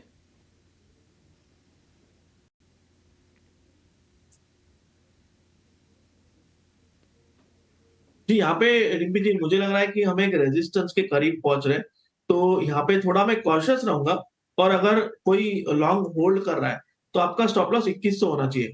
कोई रिस्क लेना भी चाहे तो मेरे हिसाब से कैश में आप small quantity 2100 closing stop loss से ट्राई कीजिए। अगर यहाँ पे ब्रेकआउट सस्टेन करे तो शायद आपको 2250 तक के लेवल मिल सकते हैं, तो रिस्क लेने लायक है बिल्कुल, बट क्वांटिटी छोटी रखिए।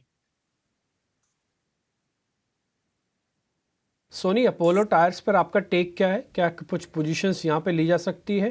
क्योंकि ऑटो सेल्स के नंबर के बाद लग रहा है कि एंसिलरीज में थोड़ा रब ऑफ आएगा। अपोलो टायर जरा चेक करेंगे आप?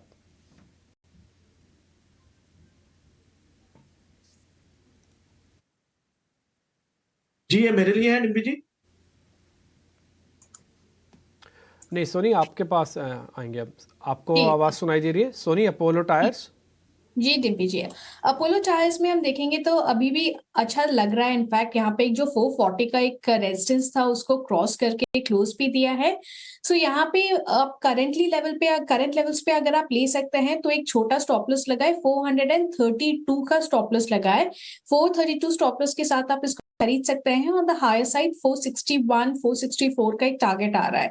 ये स्ट्रिक्टली इंट्राडे के लिए रहेगा, इंट्राडे या फिर T+1 का सॉर्ट ऑफ मूवमेंट के लिए रहेगा। सो ये यहाँ से आप ले सकते हैं, करंट लेवल्स पे अच्छा ही लगता है। ओके ठीक है, कुछ और एक स्टॉक भी ले लेते हैं। क्या ये नेगेटिव इम्पैक्ट आ सकता है? एल्कम लैब को एक थोड़ी ऑब्जर्वेशंस मिली हैं, क्या एल्कम लैब पे एक शॉर्टकट ट्रेड आउट बन सकता है? संतोष, एल्केम लैब ओवरऑल तेजी में है। एक फ्राइडे के दिन थोड़ा सा प्रॉफिट बुकिंग आया था, हो सकता है थोड़ा पुल बैक देखने को मिले, बट मैं शॉर्टकट ट्रेड नहीं लेना चाहूंगा। नीचे से बाइंग के मौके ढूंढूंगा, क्योंकि मुझे फार्मा स्पेस भी आउट परफॉर्म करते नजर आ रहे हैं। तो हो सकता है आज के दिन अंडर परफॉर्म करे, बट शॉर्ट ट्रेड नहीं लेना चाहिए। राइट जेंटलमैन, हमारे साथ बने रहिए। हमारे मैनेजिंग एडिटर निकुंज भी हमारे साथ स्टूडियोज में आ चुके हैं। आज का दिन खास है, 275 पॉइंट, 350 पॉइंट निफ्टी सेटल होने में वक्त लगाएगा, लेकिन स्टार्ट हुआ था 275, अब 325 पॉइंट ऊपर बता रहा है। निकुंज, बड़े दिनों से ऐसा स्क्रीन नहीं देखा था। मैं मुहावरा सोच रहा था, अगर आप बुलिश होता बोलेंगे ऊपर वाला देता छप्पर फाड़ के देता। ये वैसा वाला दिन है कि आप अगर माहौल देखें तो माहौल ऐसा है। अब इस माहौल में दो आप चीज़ें कर सकते हैं। इस माहौल के अंदर आपको समझना है कि यह क्या एक यूफोरिया है या फिर एक चेंज ऑफ ट्रैक का समय आ गया है।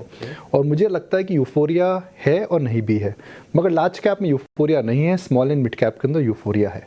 सबसे पहले हम इलेक्शन वर्डिक्ट समझते हैं, फिर हम रणनीति पे बात करेंगे। इलेक्शन वर्डिक्ट क्या है जी? इलेक्शन वर्डिक्ट एक प्रकार का एंडोर्समेंट है कि सरकार, एक जनता ने एक इंडोर्समेंट दिया है करंट इकोनॉमिक पॉलिसीज़ और बीजेपी की सोच को, बीजेपी जिस तरह से सरकार चला रही है उस प्रकार का इंडोर्समेंट है।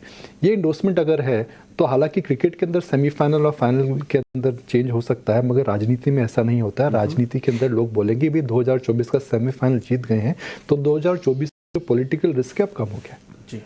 तो सबसे बड़ा फैक्टर जो मार्केट के लिए है वह है कि जो रिस्क प्रीमियम पॉलिटिकल रिस्क था, वो पॉलिटिकल रिस्क अब धीरे धीरे कम होने लगा है। दूसरा, अगर आप पिछले 20 साल की बात करें तो पिछले 20 सालों से मार्केट 6 महीना इलेक्शन से पहले हमेशा रैली करता है। 2004 में हुआ, 2009 में हुआ, 2014 में हुआ, 2019-18 में हुआ, 2019 में हुआ, मार्केट रैली करता है। तो इस बार भी मुझे लगता है कि रैली होनी चाहिए, बिकॉज हिस्ट्री हम अंग्रेजी में कहते हैं हमेशा रिपीट करती है, राइम करती है, रिपीट ना करे। तीसरा, क्या मार्केट में इस समय बबल है या ट्रबल है? तो मुझे नहीं लगता कि मार्केट में लार्ज कैप में बबल और ट्रबल है। अब क्या होगा जो मुझे लगता है, हमने बात करी थी दिवाली पे हैप्पी दिवाली रैली, जो कि दिसंबर तक मेरी क्रिसमस रैली होगी। तो दिवाली के बाद मार्केट में ग्लोबल रैली हुई, डॉलर इंडेक्स नीचे आया, क्रूड नीचे आया, जियोपॉलिटिकल टेंशन्स पीछे हो गई, इमर्जिंग मार्केट में फ्लोज वापस आए, सोना बिटकॉइन सब में अचानक उछाल देखने को। दिसंबर में मुझे लगता है कि Indian markets will cut out. वो जो रैली आएगी वो लार्ज कैप स्टॉक्स में आएगी और इंडिया आउट परफॉर्म करेगा। इस समय मेरे हिसाब से समय आ गया है कि आप थोड़ा गियर चेंज करें। 15-20% अगर आप मुनाफा वसूली करके लार्ज कैप में आते हैं तो ये नुकसानदेह नहीं हो सकता है। मुझे लगता है ऐसा हो सकता है। समय आ गया है कि आप इधर की बजाय इधर देखें, मगर पीछे ना मुड़े, क्योंकि मार्केट के अंदर अभी कुछ क्षेत्रों को छोड़ करके, कुछ सेगमेंट्स को छोड़ करके मुझे नहीं लगता है कि बबल और ट्रबल है। ओके तो निकुंज, जो आप बात कर रहे हैं ना कि लार्ज कैप में थोड़ा सा शिफ्ट होना चाहिए, तो कॉम्बिनेशन क्या होना चाहिए? लार्ज कैप में क्या फाइनेंशियल ले लें? कुछ स्टॉक्स हैं जो चले भी नहीं है बहुत समय से, हम बात कर रहे थे HDFC बैंक, कोटक बैंक, क्योंकि FIs भी वापस आ सकते हैं, तो क्या बेस्ट कॉम्बिनेशन होना चाहिए? सेक्टर्स कौन से? देखिए, FIs वापस नहीं आएंगे तो कहाँ जाएंगे?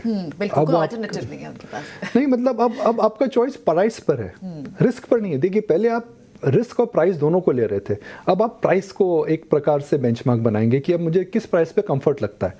क्या मैं ट्रेलिंग पर आऊँ, क्या मैं फॉरवर्ड पर आऊँ, क्या मैं 2 टाइम प्राइस पे बुक आऊँ या 1.5 टाइम प्राइस पर, क्या 2 महंगा है क्या 2.5 सस्ता है। ये सब एक जजमेंट कॉल्स होते हैं, एक रिस्क मैनेजमेंट वाली बात होती है। मगर क्योंकि पॉलिटिकल रिस्क अब कम होने लगा है तो वास्तव अगर हम देखें एक रियलिस्टिक पिक्चर, उसमें उनको वापस आना ही पड़ेगा। आपने बात करी कॉम्बिनेशन की, तो अंडरवेट इस समय क्या है, अंडरवेट एफआई पोजीशनिंग है। इस समय ओवरवेट क्या है, ओवरवेट में रिटेल और एसएमई में पोजीशनिंग है। तो मुझे लगता है कि वहां से पैसा निकलेगा। लार्ज कैप स्टॉक्स के अंदर तो देखिए जो थीम्स मुझे लगता है जो in the run up to the elections चलेंगे, FI dominated large cap stocks, defence और पीएसयू रेलवेज के अंदर मुझे लगता है जो रैली है वो जारी रहेगी, बिकॉज अब लगता है कि एक इलेक्शन 2024 एक बाइनरी इवेंट नहीं रहेगा, तो आपके पास है तो उनको ना बेचें। तीसरा मुझे लगता है कि ओएमसीज के अंदर री रेटिंग और हो सकती है, और मैं बता देता हूँ मुझे क्यों लगती है। बिकॉज ओएमसीज के अंदर 2 तरह के टैक्स स्ट्रक्चर्स होते हैं, एक होता है सेंट्रल एक्साइज जो सेंट्रल गवर्नमेंट की होती है, दूसरा होता है स्टेट गवर्नमेंट के टैक्सेस। स्टेट गवर्नमेंट के जो टैक्सेस हैं एकदम बिखरे हुए हैं, BJP versus Congress state, BJP versus non BJP states, एक प्रकार का अलाइनमेंट नहीं होता है। हर स्टेट एक डिफरेंट तरह की टैक्स पॉलिसी फॉलो करता है। तो मुझे लगता है दैट अब बीजेपी स्टेट्स और बड़े स्टेट्स इनके पास अगर हैं तो ऑयल मार्केटिंग कंपनीज और स्पेशली ऑयल प्राइसिंग को लेकर ही हो सकता है कि एक स्टैंडर्ड पॉलिसी फॉलो करी जाए। बिकॉज अब मेजॉरिटी बड़े स्टेट्स आपके पास है, छोटे स्टेट्स मैटर नहीं करते हैं, बट बड़े स्टेट्स मैटर करते हैं जिनके अंदर आप एक चेंज करेंगे तो बाकी स्टेट्स को करना पड़ेगा। तो ये सस्ता है क्षेत्र, विंटर डिमांड में क्रूड नीचे है। जाहिर है कि इस बार सरकार ने कोई भी फ्री भी नहीं करी थी ऑयल मार्केटिंग के अंदर in the run up to the election. तेल उन्होंने कम नहीं करा, इन्फ्लेशन हाई थी फिर भी जाकर के इलेक्शंस वो जीते। तो ये सब दिखा रहा है कि सरकार की रणनीति क्या रहेगी। तो इस रणनीति के अंदर कौन सा क्षेत्र है जहां पर अंडर परफॉर्मेंस है, oil marketing companies, government dominated sectors. दूसरा थी मुझे जो लगता है हम बात भी कर रहे थे, जीडीपी के आंकड़े देखिए। जीडीपी के आंकड़े जो आए हैं उनके अंदर सबसे बड़ा अपटिक जो आया वह सरकार स्पेंडिंग से आया है, सरकार की स्पेंडिंग से आया है। और जहां पर एक समस्या है वह समस्या रूरल इकोनॉमी में। अगर रूरल इकोनॉमी में समस्या है और इन्फ्लेशन से उस इकोनॉमी को हिट हुआ है उस एंड को, तो गवर्नमेंट को स्पेंडिंग बढ़ानी पड़ेगी। सो rural economy which will make a comeback by government spending, that theme could be a second theme. And third मुझे लगता है कि कुछ हल्के फुल्के 3-4-5 हफ्तों के लिए अडानी ग्रुप ऑफ स्टॉक्स नजर रखिए। तो 3 ग्रुप्स हैं। मुझे लगता है कि large cap FI dominated stocks, defence and railways के अंदर पार्टी चालू रहेगी, oil marketing companies and rural dominated stocks. मैं एग्जांपल देता हूँ, 15 सितंबर को निफ्टी ने नया है बनाया, उसके बाद 1 दिसंबर को बनाया। Which is the best gaining stock on the Nifty? Hero Honda, Hero MotoCorp, sorry Hero MotoCorp. Honda तो चले गए, होंडा तो कब चले गए होंडा चले गए। देखिए डेटा निकालिए, डायरेक्टर साहब फायर करिए। 7 years के हाई पे था आपने। नहीं, सबसे बड़ा आउट परफॉर्मेंस की बात मैंने करी है। और उस पूरे ग्रुप में अगर आप देखें तो which are the 2 groups which have done very well, real estate and autos. Eicher में देखिए, बजाज में देखिए, हीरो मोटर कॉप में देखिए, तो इन पूरे क्षेत्र के अंदर एक इनकम मैटर करती है, एक फील गुड फैक्टर मैटर करता है, गवर्नमेंट की फील गुड मैटर करती है। अगर आपके पास पैसे नहीं है तो गाड़ी नहीं ले सकते, अगर आपको ईएमआई तो देनी पड़ेगी आपको। तो मुझे लगता है कि उस क्षेत्र के अंदर भी थोड़ा आएगा। दूसरा जो मुझे लगता है कि अगर रूरल इकोनॉमी वापस आ रही है तो अनसिक्योर्ड लोन जो है उसकी भी डिमांड में चेंज आएगा, उस पर भी नजर रखिए। तो थीम जो मुझे लगता है, जो मार्केट बात नहीं कर रहा है मगर मैं लिख करके दे सकता हूँ, बजट के बाद और बात करेगा, वह rural focus denominated stocks. Okay, बहुत अच्छे पॉइंट्स आपने इनफैक्ट निकुंज हाईलाइट किए। तो रूरल इकोनॉमी से जुड़े हुए स्टॉक्स होने चाहिए नज़र में, ओएमसीज पर नज़र होनी चाहिए और लार्ज कैप पर इस वक्त फोकस होना चाहिए, एफआईज डोमिनेटेड स्टॉक्स होने चाहिए। निकुंज जो हाईलाइट यहाँ कर रहे थे, बहुत बहुत शुक्रिया समय देने के लिए। बताने के लिए आज कौन कौन से नवरत्न शेयर हैं, शरद बताएं।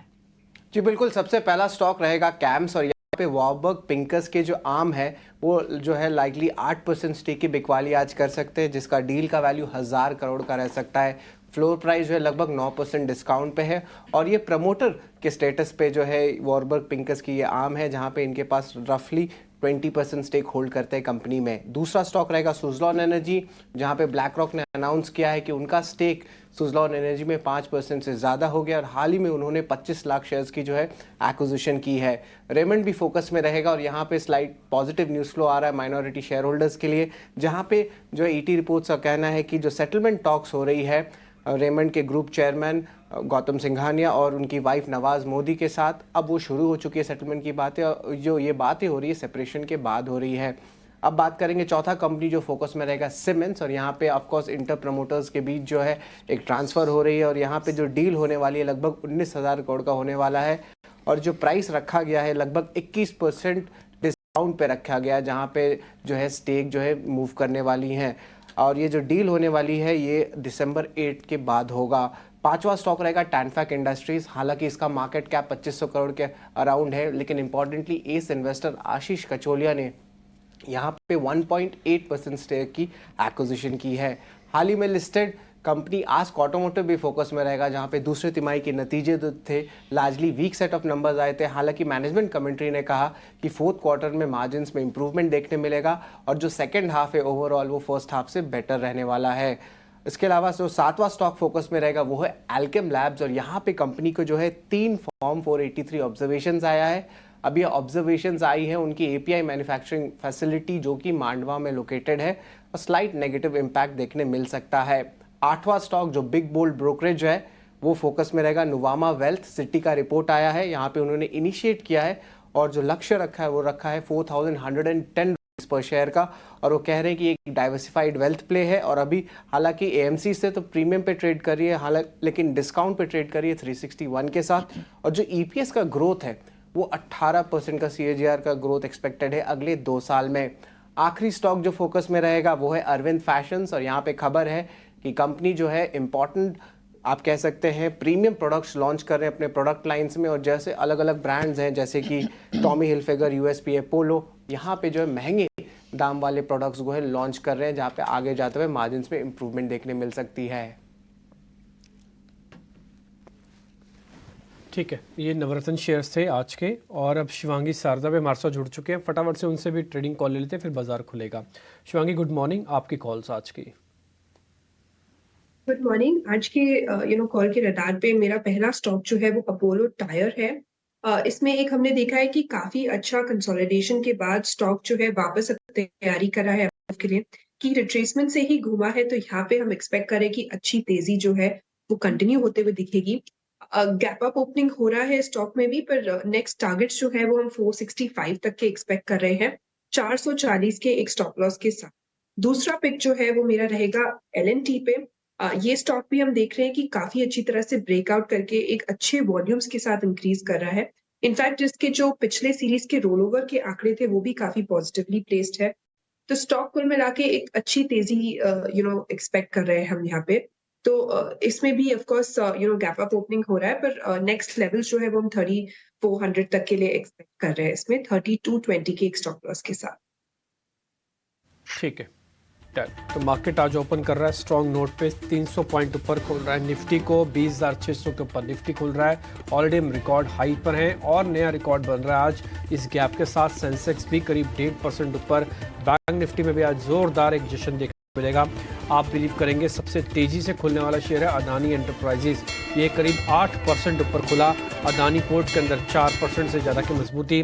देश की और सरकारी कंपनीज में से NTPC वो ऊपर आया, SBI भी 3% ऊपर है। 1600 शेयर आज एडवांसेस के साथ खुल रहे हैं, और मात्र 100 शेयर से भी कम का आंकड़ा आपको डिक्लाइंस में दिख रहा है। तो जो शेयर्स पहले चल रहे थे उन्होंने तो बढ़त दिखाई, और जो शेयर जो पीछे छूटे हुए थे वो भी आज पार्टिसिपेट कर रहे हैं। इसलिए जो एडवांस डिक्लाइन है आप बहुत बेहतर देख पा रहे हैं। ध्यान इस चीज़ का रखना होगा, 500 से 600 गैप के बाद एक रेजिस्टेंस एरिया भी है, यहीं पे ही मार्केट थोड़ा रुकेगा भी, इसलिए अभी वो आपको रुकता हुआ दिख रहा है। करीब 283 पॉइंट ऊपर है। खैर इस बीच अगर आप अपनी स्क्रीन पर देख पा रहे हैं, पहले मैं कुछ बढ़ने वाले शेयर्स आपके इसलिए लेके आता हूँ। आपने अदानी एंटरप्राइज तो देख लिया 9% ऊपर, अदानी पोर्ट, SBI और NTPC ऊपर, BPCL ऊपर है। हीरो मोटोकॉर्प के अंदर आज तेजी है, फिर से 2% ये शेयर ऊपर आ गए हैं। भारतीय Airtel, ICICI bank, HDFC, Bajaj finance, आज फाइनेंस वाले शेयर्स, कुछ एनर्जी वाले शेयर्स, साथ ही अडानी ग्रुप के शेयर्स का शुरुआती आंकड़ा काफ़ी स्ट्रॉन्ग है, ये आपको स्क्रीन पर अभी दिखेगा, और ज़्यादातर शेयर हम आपके सामने फायर भी कर रहे हैं।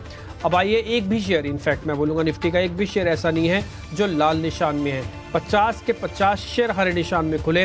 हाँ, थोड़े कंजम्पशन वाले शेयर्स जो हैं उनमें परसेंटेज कम है, जैसे ब्रिटानिया, नेस्ले, ये कुछ एक कंजम्पशन वाले शेयर्स हैं, बट इनमें परसेंटेज कम है, बट ये भी हरे निशान में है। ये तो 50 का हाल था। अगर आप नेक्स्ट 50 पे जाके चेक करेंगे ना, तो वहाँ पर आपको अदानी ग्रेन्स, अदानी सॉल्यूशंस और अदानी टोटल गैस करीब 8% बिलीव करेंगे। अदानी टोटल गैस 750 रुपये का हो गया, करीब 500 सवा 500 400 पे हमने आपको नोटिस करवाया था शेयर। अदानी विल्मर भी आज 4% ऊपर है। अंबुजा सीमेंट जो कि अदानी ग्रुप की कंपनी है, ये भी 3% ऊपर है। तो बाजार के अंदर आज अदानी ग्रुप के शेयर्स का वापस जलवा आपको देखने को मिल रहा है स्क्रीन पर।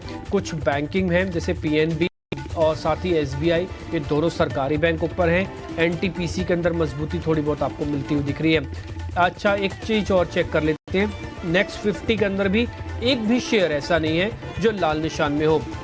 कुल मिला के आप ये बात कह सकते हैं कि पहले 100 शेयर जो देश की इकोनॉमी के लिए बहुत इंपॉर्टेंट होते हैं, उनमें से अभी तक तो एक भी शेयर ऐसा नहीं है जो लाल निशान में हो, एक भी शेयर। और इस बीच आप बैंक निफ्टी को देखिए 45,600 के ऊपर, सीधा ही 800 पॉइंट की तेजी आपको स्क्रीन पर दिख रही होगी और ज़्यादातर शेयर्स आपको ऊपर आते हुए नजर आ रहे हैं। छोटे मझोले शेयर्स भी आपकी स्क्रीन पर आ जाएंगे। मैं फटाफट से वेटेज वाले शेयर के हिसाब से बता देता हूं कि बाजार को आज हेल्प कौन कर रहा है। पहला तो निफ्टी के 50 शेयर ऊपर, सबसे ज़्यादा हेल्प करने में एचडीएफसी बैंक और आईसीआईसीआई और रिलायंस है। और इसी तरह से निफ्टी बैंक पे अगर आप देखेंगे तो वहां पर भी आपको एचडीएफसी बैंक, आईसीआईसीआई और एसबीआई भी दिखेगा। और आप स्क्रीन पर जितने भी शेयर्स मैंने बोले हैं वो अपनी हीट मैप पे देख पा रहे हैं। आज एक भी डब्बा, एक भी बॉक्स आप लाल निशान का नहीं दिखेगा, क्योंकि टॉप 50 काउंटर्स हरे निशान में, इनफैक्ट मैं बोलूँगा नेक्स्ट 50 भी हरे निशान में ही है। तो आज आपको चौतरफा तेजी गैप के साथ देखने को मिल रही है। प्रियंका के पास चलते हैं, वो छोटे मझोले शेयर्स आपको बताएंगे, मैं मानो से कनेक्ट करें। ठीक है, गैप के साथ तेजी दिख रही है, लेकिन थोड़ा आज फार्मा लगाट एक्सपेक्टेड था क्योंकि अग्रेसिव सेक्टर सारे चल रहे हैं। और आप मिड कैप में भी देखें तो गिरने वाले काउंटर्स में आपको फार्मा के काउंटर्स ज्यादा दिख रहे हैं। बढ़ने वाले काउंटर्स में मेटल्स की अंडर परफॉर्मेंस हमारे एक्सपर्ट्स बता रहे थे। हिंदुस्तान जिंक इस वक्त लीड कर रहा है। पीएसयू बैंक्स जो है मिड कैप के, यूनियन बैंक को, PNB, Canara bank, bank of India, इनमें अच्छी मूव है।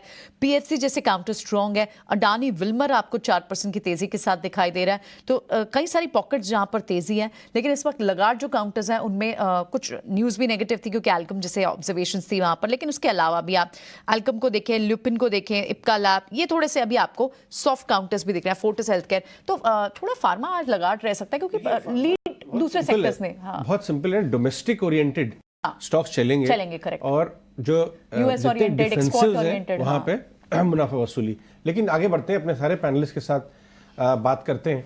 प्रशांत, संतोष, सोनी, अविनाश और हमारे साथ शिवांगी भी हैं। शिवांगी, आपका ओपनिंग ट्रेड क्या रहेगा? जी बिल्कुल, ओपनिंग ट्रेड के साथ जो हमने जिक्र किया अपोलो टायर, उसके साथ मैं बनी रहना चाहती हूँ। स्टॉक में ऑफ कोर्स गैप अप के बाद थोड़ा बहुत कूल ऑफ देखने को मिल रहा है, पर ओवरऑल स्ट्रक्चर जो है वो काफी पॉजिटिव है। तो 460 तक के लिए हम यहाँ पे उम्मीद कर सकते हैं स्टॉक को। और स्टॉप लॉस जो है वो ट्रेल कर सकते हैं 434 के आसपास। ओके प्रशांत, आपका ओपनिंग ट्रेड क्या रहेगा?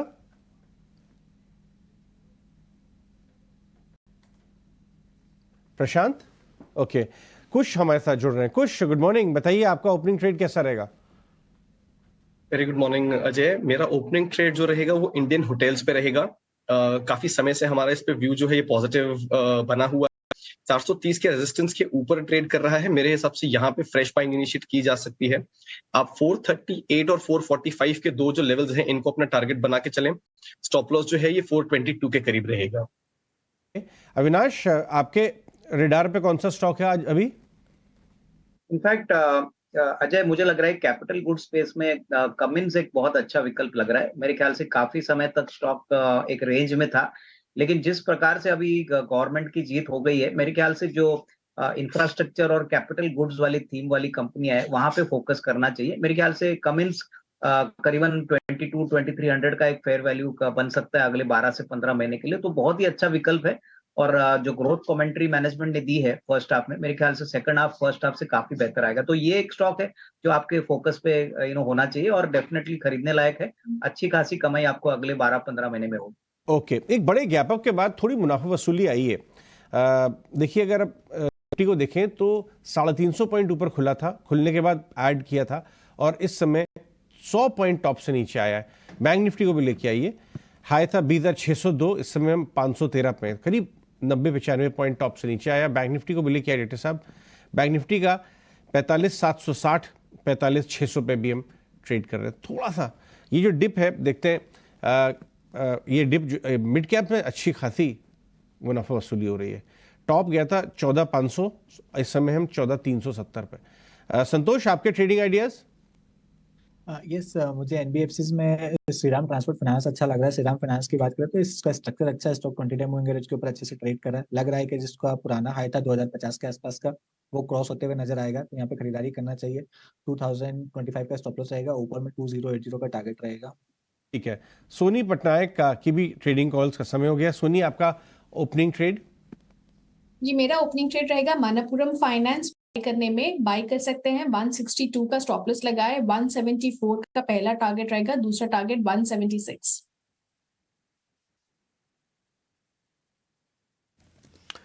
ठीक है, मार्केट खुलने के बाद जहाँ पे मोमेंटम और फास्ट हो रहा है या फिर रखेंगे कि जहाँ पे तेज़ी बरकरार है, वो शेयर्स भी एक बार ज़रा चेक करवा लेते हैं। ATGL हमने 2-3 बार आपको नोटिस करवाया। ये अडानी ग्रुप के शेयर्स में आपकी स्ट्रेंथ और बनी रहेगी क्या? भी एक बार आप ही चेक करेंगे। सोनी, ये ATGL है और एक अडानी सॉल्यूशंस है, एनर्जी सॉल्यूशंस के नाम से दो कंपनी है, एक बार चेक करना। 6% ऊपर है जी। अदानी सॉल्यूशंस, आई थिंक आप अदानी एनर्जी सॉल्यूशंस की अगर बात कर रहे हैं तो उस स्टॉक में हम देख सकते हैं कि बहुत ज्यादा वॉल्यूम्स नहीं होते हैं, बट लास्ट 4-5 डेज में से काफी अच्छे वॉल्यूम हो रहे हैं। यहाँ पे आपको एक डिप नजर आ सकता है अराउंड 885-880 रेंज पे। आप उसी डिप में एंटर करना बेहतर रहेगा। आप उस डिप में जब एंटर करेंगे तो उसके बाद आप एक स्टॉप लॉस लगा सकते हैं 845 का, तो वहां से आप एंटर करेंगे, जो वहां से बाउंस बैक करने की एक व्यू बन रहा है, तो दोबारा वो चलेगा again up two levels of 945, 950 और लेवल्स, तो आप उसी रेंज पे इसको बुक कर सकते हैं। तो थोड़ा डिप का इंतजार कीजिए, बाय ऑन डिप्स में बेटर रहेगा ये इसको एंटर करने के लिए एज अ स्ट्रैटेजी। ओके, ठीक है, डन। एक और शेयर है कैप्री ग्लोबल, एक बार जरा स्क्रीन पे लेके आएंगे। कैप्री ग्लोबल ये भी एकदम से तेजी से ऊपर आया और ये शेयर करीब 8% ऊपर है। इस पे आपके रिकमेंडेशन संतोष, एक बार आप चेक करेंगे कैप्री ग्लोबल। यस, इसमें नॉर्मली वॉल्यूम कम होता है, लेकिन आज अच्छा वॉल्यूम देखने को मिल रहा है। चार्ट स्ट्रक्चर अच्छा है, तो एज ए डे ट्रेडर तो अवॉइड करना चाहिए, लेकिन थोड़ा सा पोजिशनल नजरिया है तो चार्ट स्ट्रक्चर के हिसाब से बने रहिए। स्टॉक में 920 रुपए तक की अपसाइड देखने को मिल सकती है। नीचे 750 एक अच्छा सपोर्ट का काम करेगा, तो आप अपना स्टॉप लॉस इसमें ट्रेल कर लीजिए 775 पे। ऊपर में जो टारगेट है 900-920 का। ओके, ठीक है, 9% की तेजी। और इनफैक्ट आप बैंक्स को देखें, लार्ज कैप बैंक्स में ICICI bank, SBI, in fact last week में ही BTST ट्रेड्स भी थे हमारे एक्सपर्ट्स के। आज भी सुबह संतोष ने भी SBI को एक्सपर्ट से बात की, आई थिंक संतोष ने बात की थी SBI पर। लेकिन HDFC बैंक इस वक्त 1.5% की तेजी के साथ को large cap private bank add करेंगे कुछ लेवल्स पर। प्रियंका, एक ऑलरेडी बैंक है जो काफी परफॉर्म कर चुका है, कर रहा है, विच इज एक्सिस बैंक। और देखिए HDFC ICICI के बाद ये हमारा एक पिक रहा था कुछ समय से। एक्सिस बैंक आप देखें तो काफी अच्छा ऑलरेडी रनअप दिखा चुका है, और मेरे हिसाब से यहाँ पे अपसाइड मोमेंटम जो है ये यहाँ से भी बरकरार रह सकता है। तो नियर टर्म के हिसाब से अगर आप ले रहे हो तो 1150, 1175 के पोजिशनल टारगेट्स के हिसाब से आप एक्सिस बैंक में एंट्री ले सकते हैं। स्टॉप लॉस आप 1080 के हिसाब से लेके चले, तो यहाँ पे जो मोमेंटम है ये मेरे ख्याल से और पिकअप हो सकता है। And banking stocks and bank Nifty in general has a lot of catching up to do, तो यहाँ पे और जगह बनती है अपसाइड मोमेंटम की। एक बार व्यू सीमेंट स्टॉक्स पे भी ले लेते हैं। इस वक्त ACC में अच्छी तेजी है, ACC अंबुजा, और पूरे उस पैक का फायदा भी मिल रहा है। लेकिन otherwise also cement as a pack भी लास्ट वीक से चल भी रहा था और बेनिफिशियरी भी रहता है। तो सीमेंट पैक से संतोष कुछ ऐड करेंगे? एक अच्छा मोमेंटम देखने को मिला था आज। अडानी ग्रुप का रब ऑफ इफेक्ट हमको ACC अंबुजा में देखने को मिल रहा है। हालांकि इंडिया सीमेंट में एक अच्छा मोमेंटम बना हुआ है, अभी आज इंटरडे में थोड़ा सा कंसोलिडेट कर रहा है, बट ये स्टॉक वापस से कैचअप कर सकता है। इस पे नजर रखिए। ऊपर में 270 का टारगेट रहेगा, नीचे जो स्टॉप लॉस रहेगा 250 रुपीज का रहेगा। HPEP IOC, इन तीनों स्टॉक्स को लेके आइए। आज निकुल जी बता रहे थे कि ऑयल मार्केटिंग कंपनीज पे आपको नजर रखनी चाहिए।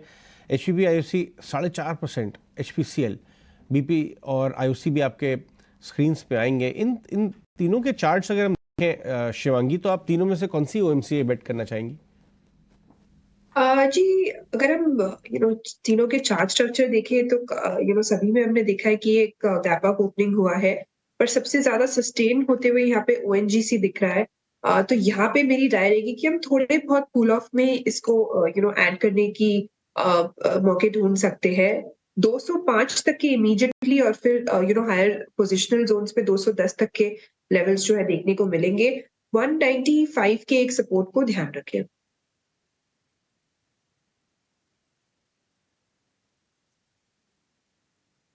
ठीक है, डन। एक और शेयर हमने गेल सुबह आपको नोटिस करवाया था, करीब 1.5 से 2% ऊपर आ चुका है वो शेयर्स भी।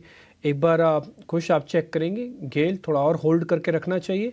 हमें ऐसा लग रहा है कि 150 हो जाएगा इस सीरीज़ में। आपका चार्ट क्या कहता है सर?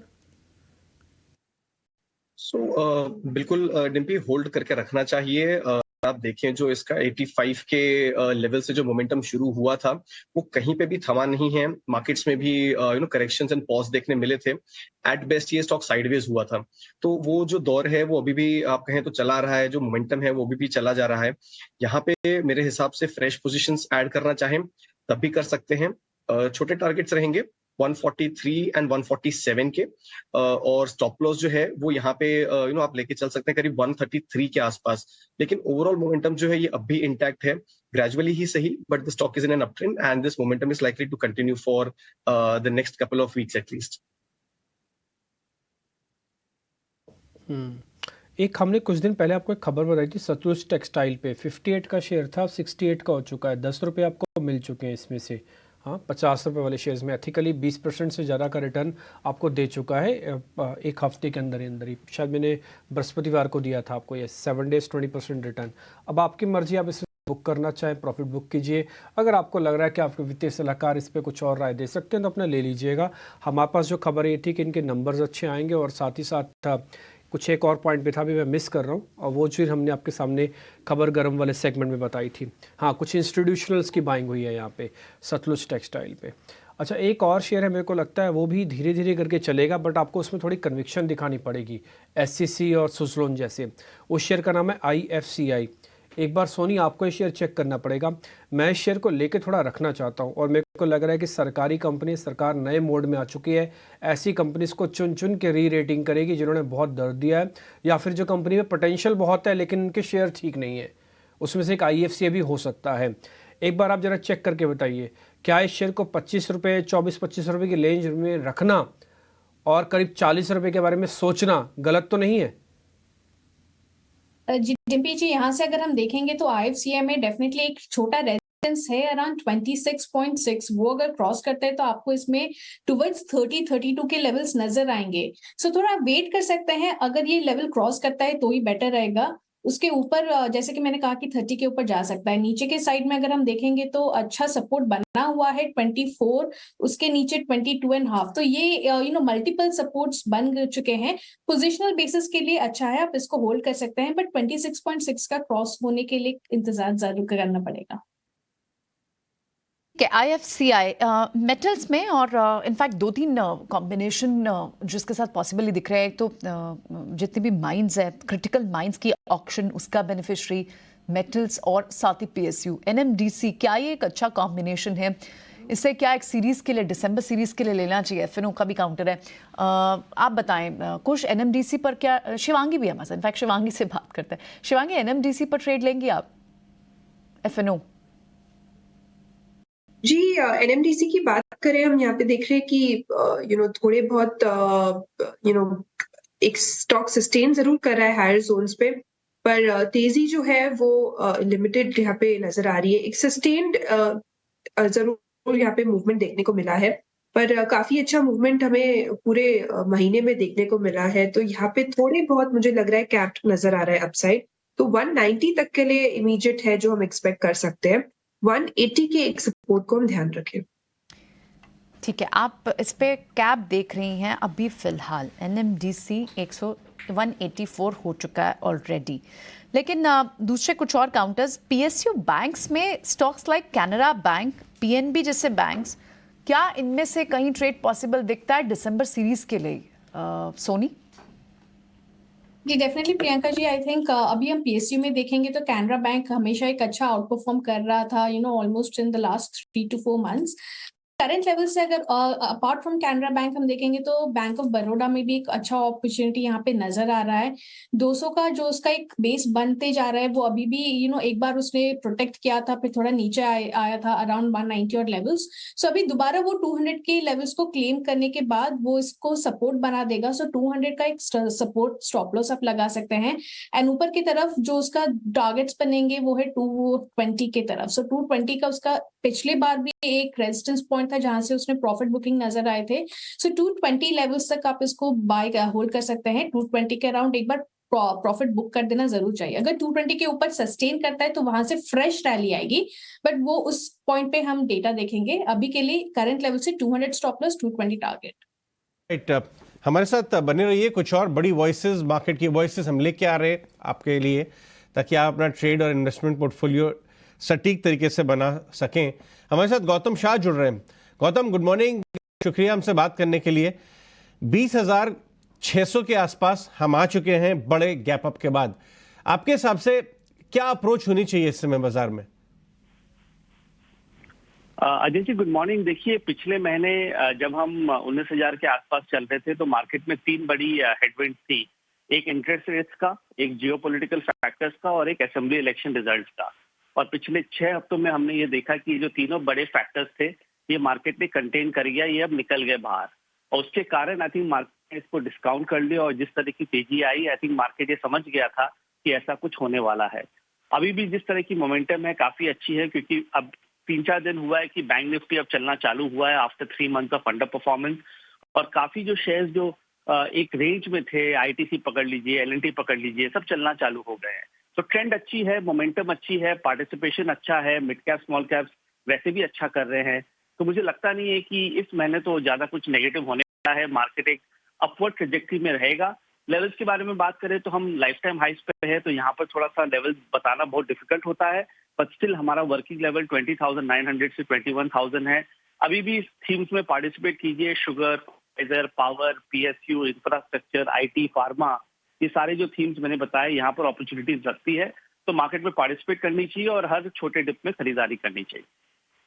पीएसयूज के बारे में थोड़ा और बताएं। पीएसयूज में बहुत बड़ी स्पेस है, पीएसयू बैंक्स, डिफेंस, रेलवेज। लोग ये व्यू बना रहे हैं कि 2024 के इलेक्शन जो रनअप नेक्स्ट 4-5 महीने का रहेगा गोइंग इनटू इलेक्शन, पीएसयूज लोग बेट करना चाहते हैं कंटिन्यूटी में। रिफॉर्म का व्हीकल भी पीएसयूज ही होता है, सरकार के रिफॉर्म्स वहां बहुत हुए हैं, तो आप कहां बेट करेंगे? Power utilities? देखिए, ऑनेस्टली अगर आप देखें तो पीएसयू इंडेक्स अगर आप देखें तो वो अपने टारगेट्स पे है। 7,000 का हमारा पीएसयू इंडेक्स का टारगेट था। 10 साल की एक ब्रेकआउट हुई थी 2 साल पहले, उस ब्रेकआउट का टारगेट 7,000 के आसपास है, जहां पर हम अभी है। तो इस लेवल्स पे मुझे कोई बहुत बड़ी तेजी इंडेक्स पे नहीं दिखती है, क्योंकि काफी जो स्टॉक्स थे वो चल चुके हैं। बट अगर अभी भी आप देखें तो पीएसयू बैंक्स में काफी पोटेंशियल है। अगर आप एसबीआई को देखें, पिछले 6 महीने से स्टॉक ने कुछ नहीं किया, काफी अच्छी वैल्यू है, फंडामेंटल्स है, चार्ट्स हैं। तो अगर आप दूसरे पीएसयूज में प्रॉफिट बुकिंग कर रहे हैं तो ऐसा एसबीआई में जाइए। यहाँ पर आई थिंक इसमें आपको मिड कैप रिटर्न्स मिल सकती है अगले 1 से 1.5 सालों में। पावर यूटिलिटीज भी एक अच्छा स्पेस है, हमें अच्छा लगता है पीएसयू स्पेस में, तो वहां भी अपॉर्चुनिटी है। पर जैसे मैंने पहले कहा, I think IT, pharma, cement और ऑटो, ये जो 4 सेक्टर्स हैं जहां पर मुझे बेटर अपॉर्चुनिटीज लगती है रिस्क रिवॉर्ड के माध्यम से इस लेवल्स पे। आपने 4 सेक्टर्स हाईलाइट किए Gautam, IT, cement and auto, इनकी बात की आपने। सीमेंट में क्या इस वक्त व्यू क्या रखना चाहिए अगर सीमेंट या ऑटो लेना है? ऑटो तो खैर लार्ज कैप ऑटो सारे अच्छे चल रहे हैं, लेकिन सीमेंट स्पेस में इस वक्त क्या लार्ज कैप सीमेंट पे ज़्यादा पे रखें या मिड कैप, कैसे इसे सेग्रीगेट करें? देखिए, सीमेंट को अगर आप देखें तो anything that is a real estate proxy हमें अच्छा लगता है, और हमारा ये मानना है कि सीमेंट में तेजी अभी बनी रहेगी। जो बड़े स्टॉक्स है, अल्ट्राटेक, रैमको सीमेंट, वो सब तो अच्छा कर ही रहे हैं, और बाकी जो छोटे स्टॉक्स है उसमें भी अब धीरे धीरे मूवमेंट आ रही है। इंडिया सीमेंट देख लीजिए, हाइडेलबर्ग को देख लीजिए, सागर सीमेंट एक छोटी कंपनी है, वहां भी अच्छी मूवमेंट आ रही है। So anything that is a real estate proxy, उसमें बहुत बड़ी तेजी है। और सीमेंट खराब टाइम पे गिरा ही नहीं। जब मार्केट में वीकनेस आई थी पिछले 2 महीनों में, तो सीमेंट में कुछ वीकनेस नहीं है। अल्ट्राटेक को देख लीजिए, great example, structural story, structural trend, और यहाँ से भी बड़ी तेजी आनी चाहिए। और ऑटो में भी देखिए, जो बजाज ऑटो ने पिछले 15 महीनों में किया, जो टाटा मोटर्स ने पिछले 15 महीनों में किया, मुझे लगता है कि अब आइशर मोटर्स और हीरो मोटो में वैसी तेजी आ सकती है। तो जो सारे जो अंडर परफॉर्मेंस रहे हैं ना पिछले 2 से 4 महीनों में, उसमें अब धीरे धीरे अच्छी मूवमेंट आ रही है और बड़ी बड़ी अपॉर्चुनिटी दिखती है। ऑल मार्केटिंग कंपनीज पे आपका टेक क्या है? क्या ये भी चल सकती हैं? ये भी आपको एक नए जोन में जाते हुए दिख रहे हैं जहाँ पर इनमें वॉल्यूम भी आता है, अट्रैक्शन भी आती है? अब देखिए, मैं ऑयल मार्केटिंग कंपनी को ज्यादा अच्छी तरीके से समझता नहीं हूँ, क्योंकि पिछले 10 सालों में जब भी इसने ब्रेकआउट का अटेम्प्ट किया तो हमेशा ये फेल ही हुआ था। और अभी इसके बारे में हम काफी कुछ सुन रहे हैं। मुझे लग रहा है कि ये एक कैचअप ट्रेड है। लोगों को लगता है कि चलो दूसरे स्टॉक्स हम पकड़ नहीं पाए तो हो सकता है कि ऑयल मार्केटिंग कंपनीज में वैल्यू है, हो सकता है ये चल जाए। बट मेरा फोकस ऑयल मार्केटिंग कंपनीज में नहीं है। I rather be in some of the other sectors in the same PSU space, जैसे ओएनजीसी हुआ, एनटीपीसी हुआ, पावर ग्रिड हुआ। आई थिंक इस लेवल से भी काफी अच्छी तेजी मुझे लगती है, instead of doing a BPCL, HPN, IOC. Nifty, bank Nifty पे अगर मैं 6 महीने का व्यू लेना चाहूं अभी से लेके 2024 इलेक्शन के बीच में, तो क्या रुझान बन सकता है? अजीत जी, देखिए, पिछले 2-2.5 महीनों में हमारा व्यू बैंक निफ्टी में काफी नेगेटिव था, क्योंकि वो सेक्टर पार्टिसिपेट ही नहीं करता था, thanks to HDFC bank. But अब जो हुआ है पिछले 3-4 महीनों में, हमारा स्टांस बदल गया है। इनफैक्ट हमने अपना कल बिग पिक्चर रिपोर्ट निकाला, उसमें हमने यही कहा कि बैंक निफ्टी का परफॉर्मेंस अब खत्म हो चुका है और यहाँ से अच्छी तेजी मिलनी चाहिए। तो सारे जो टॉप स्टॉक्स है वो यहाँ से चलने चाहिए। और मेरा मेरा ये मानना है कि ऊपर 48,000 तक बैंक निफ्टी धीरे धीरे जा सकता है। और क्योंकि इतनी बड़ी अंडर परफॉर्मेंस रही है, तो थोड़ी बहुत बाइंग भी अगर इसमें होती है तो इसमें अच्छी तेजी आ सकती है। और ये हमें नहीं भूलना चाहिए कि ये सब स्टॉक्स में रिस्क रिवॉर्ड काफी अच्छी है। डाउनसाइड समझिए 3 से 5% है और अपसाइड है 10 से 20% का। तो बैंकिंग लग रहा है कि यहाँ से मार्केट को ऊपर ले जा सकता है। और जैसे मैंने कहा, 48,000 हमारा वर्किंग टारगेट है। ठीक है गौतम, बहुत बहुत शुक्रिया, थैंक यू वेरी मच। अपने समय निकाला और इस ऐतिहासिक दिन आपने हमको गाइड किया कि आगे कैसे बाजार की दिशा रह सकती है। इसके लिए बहुत बहुत शुक्रिया, थैंक यू वेरी मच समय देने के लिए। आगे बढ़ते हैं। थोड़ी देर पहले हमने कुछ से पता किया था कि हमने जो सुबह एक स्टॉक निकाला था गेल, और थोड़ी देर पहले भी आप गौतम को भी सुन रहे थे, वो भी ओएनजीसी के पक्ष में है कि ओएनजीसी भी चल जाएगा। उनको ऑयल मार्केटिंग की जगह थोड़े गैस वाले स्टॉक्स ज़्यादा ठीक लग रहे हैं। एक बार गेल दिखाइए, 4.5% ऊपर हो चुका है। अब जरा ओएनजीसी सामने रखिए। एक बार खुश आपसे वापस आ रहा हूँ पता करने के लिए, ये 2%, 2.5% वाला गेल 4, 4.5 हो गया। ओएनजीसी भी चल सकता है क्या सर? डेबी, गेल की अगर पहले बात कर लें तो मोमेंटम है, जो हमने टारगेट्स डिस्कस किए बिल्कुल ट्रेलिंग स्टॉप लॉस के साथ इस मोमेंटम को राइड करके चले। थोड़ा ओवरहीटिंग की तरफ गया है, but I don't think it's too much of a cause of worry. तो ट्रेलिंग स्टॉप लॉस के साथ इसमें बिल्कुल बने रहें। ओएनजीसी में हालांकि देखिए एक रेजिस्टेंस जोन था 197 के आसपास का, उसके ऊपर ट्रेड कर रहा है। अब 200 का एक साइकोलॉजिकल प्लस डेरिवेटिव डेटा के रेजिस्टेंस होगा, तो मेरे हिसाब से थोड़ी सी प्रॉफिट बुकिंग कर लेना यहाँ पे एडवाइजेबल रहेगा। वैसे भी अगर आप देखें तो इसका जो नियर टर्म रेजिस्टेंस है वो 202, 203 के करीब है। तो मल्टीपल रेजिस्टेंस लेवल्स के आसपास है। It's best to book some profit and wait out. 202 अगर क्रॉस करता है तब हम फिर से फ्रेश एंट्री ढूंढेंगे, बट अभी मुझे लग रहा है यहाँ पे प्रॉफिट बुक करने का समय आया है। ठीक है, इस समय अपनी स्क्रीन पर देख पा रहे होंगे 307 अंकों की बढ़त है। एक्चुअली में मार्केट ने जहाँ पे ओपन किया था ना, उसके बाद से उस लेवल को क्रॉस नहीं कर पा रहा है। यही सुबह हम आपको नोटिस पे करा रहे थे कि 500 और 600 के साथ साथ भी वो भी मिलेगा, तो गैप भी मिलेगा, तो वो भी मिलेगा आपको। तो दोनों ही चीज़ें मिल रही हैं, लेकिन फिर भी अभी बहुत ज़्यादा समय नहीं हुआ है, इसलिए इतनी जल्दबाजी ना रखिएगा। एक बार जरा एडवांस डिक्लाइन आप वापस से दिखा सकते हैं और इंडिया विक्स भी दिखा सकते हैं। हम आपको रेगुलर इसकी हेल्प से काफ़ी कुछ आपको नोटिस करवाते गए हैं। आज इंडिया विक्स कमज़ोर था, होना भी चाहिए था, 2% नीचे। एक फियर कम हुआ है, एक नॉच कम हुआ है। दूसरा, आप 1:5 के रेशियो ऑलरेडी चल रहे हो, इससे ज़रा सुधार नहीं कर सकते आप F&O की शीट के अंदर कि आप 150 शेयर लॉन्ग लेके जाओगे और 32 शेयर सिर्फ शॉर्ट में रख दोगे। तो इसलिए ज़्यादा गुंजाइश नहीं है। बड़े शेयरों में सिर्फ मोमेंटम आपको चेक करना है कि जहाँ जहाँ पे भी आपको तेज़ी अब ज़्यादा मिलेगी ना, सिर्फ वहीं पे बनाना। मार्केट ने सेटअप कर दिया है, अब इससे ज़्यादा मेरे को लगता नहीं वो सेटअप को और फाइन ट्यून करेगा। ये 150 शेयर 170 नहीं होने जा रहे, तो ये 150 ही रहेंगे। 110-20 ऊपर नीचे और हो जाएं तो हो जाएं। तो इसलिए उनकी ही स्ट्रेंथ को अब आपको चेक करना है कि भाई मैं जो शेयर चला हुआ शेयर है उसको ले रहा हूँ या फिर छोड़ रहा हूँ। एक शेयर और चेक करवा लेते हैं।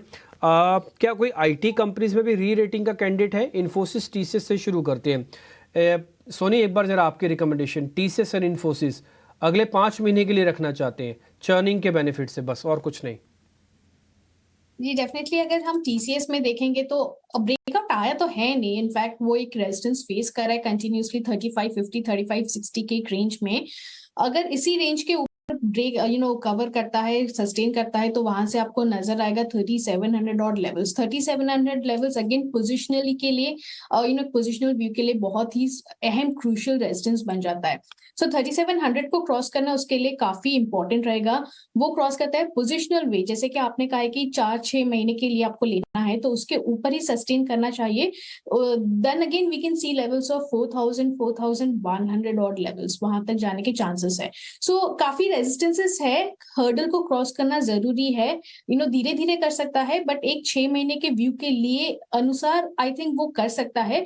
इमीडिएट बेसिस पे नहीं हो सकता है। आपको कोई भी डिप मिले अराउंड 3500 3400 इस रेंज में, अगर आपको कोई डिप मिलता है तो आप वहां पे एक्यूमुलेट कर सकते हैं।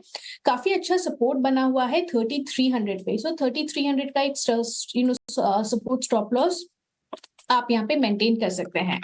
ये रहा टीसीएस के लिए। इन्फोसिस की अगर हम बात करें तो इन्फोसिस बेटर स्ट्रक्चर है देन टीसीएस।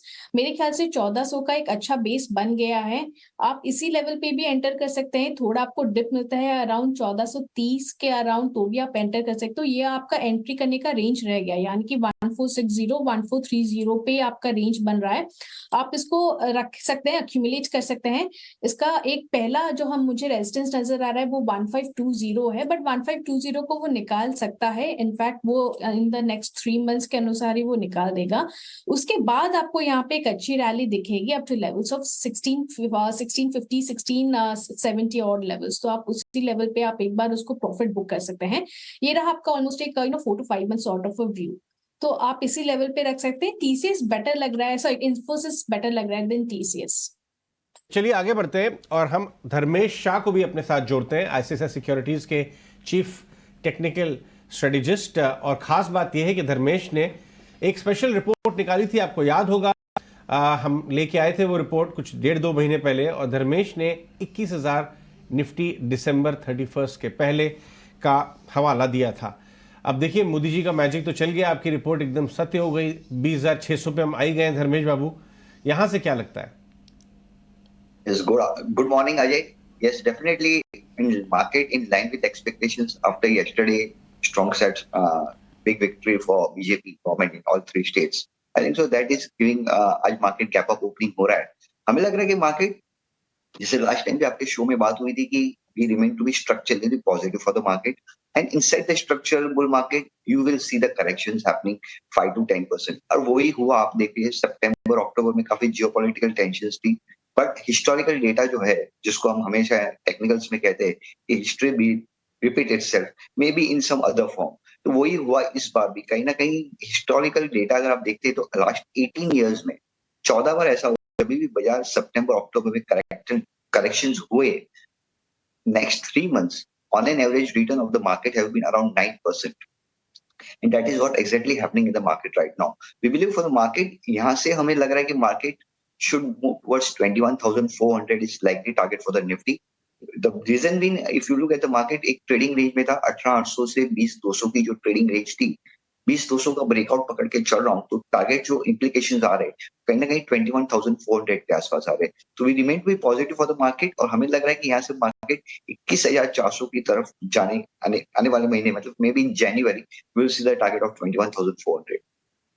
नहीं, मस्ट कंग्रेचुलेट यू धर्मेश जी। ये वाला फैक्ट आपने बताया था, डिस्पाइट इतनी कंफ्यूजन भी थी बाजार में स्टेट इलेक्शन के रिजल्ट्स को लेकर, कई तरह की बातें थी, लेकिन 21,000 के उस कन्विक्शन पर आपको कंग्रेचुलेशन। आप 21,400 की आप जो बात कर रहे हैं, इसमें जो पॉकेट्स आपने हाईलाइट की थी लास्ट टाइम वो चली हैं अच्छी, auto, pharma, real estate space अच्छे चले हैं, पर बीएफएसआई पर भी आपने कन्विक्शन स्ट्रॉन्ग रखी थी, वो इतना नहीं चले हैं। क्या माना जाए इस वक्त फाइनेंशियल्स और स्पेशली लार्ज कैप फाइनेंशियल पर एक फोकस ज्यादा रखना चाहिए? पॉकेट्स कौन सी है जो आप यहाँ पर हाईलाइट करेंगे? जी, एक चीज है I would like to highlight on your channel. If you look at the BFSI banking का जो चार्ट देखते हैं बैंक निफ्टी का, तो सिंस 2020 अगर आप देखेंगे, there have been 3 instances to 4 instances where bank Nifty ने सपोर्ट लिया है 52 वीक ईएमए पे, और जब जब उन्होंने सपोर्ट लिया है उसके बाद हमेशा बैंक निफ्टी ने नया हाई मारा है। करंट करेक्टिव फेज में जब सितंबर अक्टूबर में बैंक निफ्टी करेक्शन हो रहा था तो 42,700 was 52 week EMA of bank Nifty. Exactly वहां पे थोड़ा बहुत प्लस माइनस 100 पॉइंट्स देख के चले, वहां से सपोर्ट लेके bank Nifty we believe is likely to head towards the life wide, may be 47,400 is likely target for bank Nifty. अभी यहाँ से क्या लेके जाएंगे, so we believe I think so bank Nifty should also make a new high in the days to come. Stocks की बात करें तो PSU बैंक्स, यस, और long consolidation breakout in PSU index itself describes कि party still not over. हमें लग रहा है अभी भी लंबा तेजी चालू है PSU बैंक्स में। जहां पे स्टॉक्स की बात करें तो SBI is one remain topic. Apart from SBI, Canara Bank, Union Bank and Bank of India in the PSU banks we remain to be positive. Apart from that, Priyanka, private banks की बात करें तो we remain to be positive for Axis bank, Kotak bank as well as HDFC bank. तो overall मुझे लग रहा है कि मिड कैप्स बैंक्स में भी एक हमें अच्छी मोमेंटम आने वाले दिनों में देख सकते हैं। ठीक है धर्मेश, मैं ज़्यादा ग्रीडी तो नहीं होऊंगा, मैं आपके लिए थोड़ा ओपन स्पेस भी कर देता हूँ। आप मेरे को सिर्फ 3 ऐसे शेयर्स के नाम बता सकते हैं जिनका नेचर यानी कि जो हैं तो सरकारी कंपनीज बट इनमें वैल्यू काफ़ी अच्छी है। मैं अगले 5 महीने 8 महीने के लिए भी रख लूँगा, मेरे को कोई इशू नहीं है। मेरे को सिर्फ 3 नाम चाहिए और मैं आपको कोई कैप नहीं कर रहा, पूरा अम्ब्रेला आपका। आप सरकारी, रेलवे से लेके कुछ भी, एनर्जी से लेके कुछ भी बता सकते हैं। 3 शेयर ही चाहिए, मिड कैप, फ्रंटलाइन, जो आप बताना चाहें। In the PSU, sir, we remain to be positive for SBI is one a top pick in the banking space, जहाँ पे हमें लग रहा है कि काफी वैल्यूज है। और in terms of technicals की बात करें purely, I think so the stock in terms of bottom up approach of BSE top 100, the stock has done nothing in last 1-2 years. तो हमें लग रहा है कि यहाँ पे अगर वैल्यू देखनी है तो SBI है, जहाँ पे हम एक देख सकते हैं तेजी आने वाले दिनों में। इंजीनियर्स इंडिया है among the PSU bank, PSU stocks. जैसे आपने मुझे पूरा अम्ब्रेला दे दिया है, तो इंजीनियर्स इंडिया है जहाँ पे भी एक लॉन्ग कंसोलिडेशन ब्रेकआउट हुआ है। यहाँ भी एक तेजी की देख सकते हैं। यहाँ हम लग रहा है कि यहाँ से 190-200 is likely target for engineers India. And last but not the least was MOIL, MOIL. Now again mining space में है, मेटल्स में है।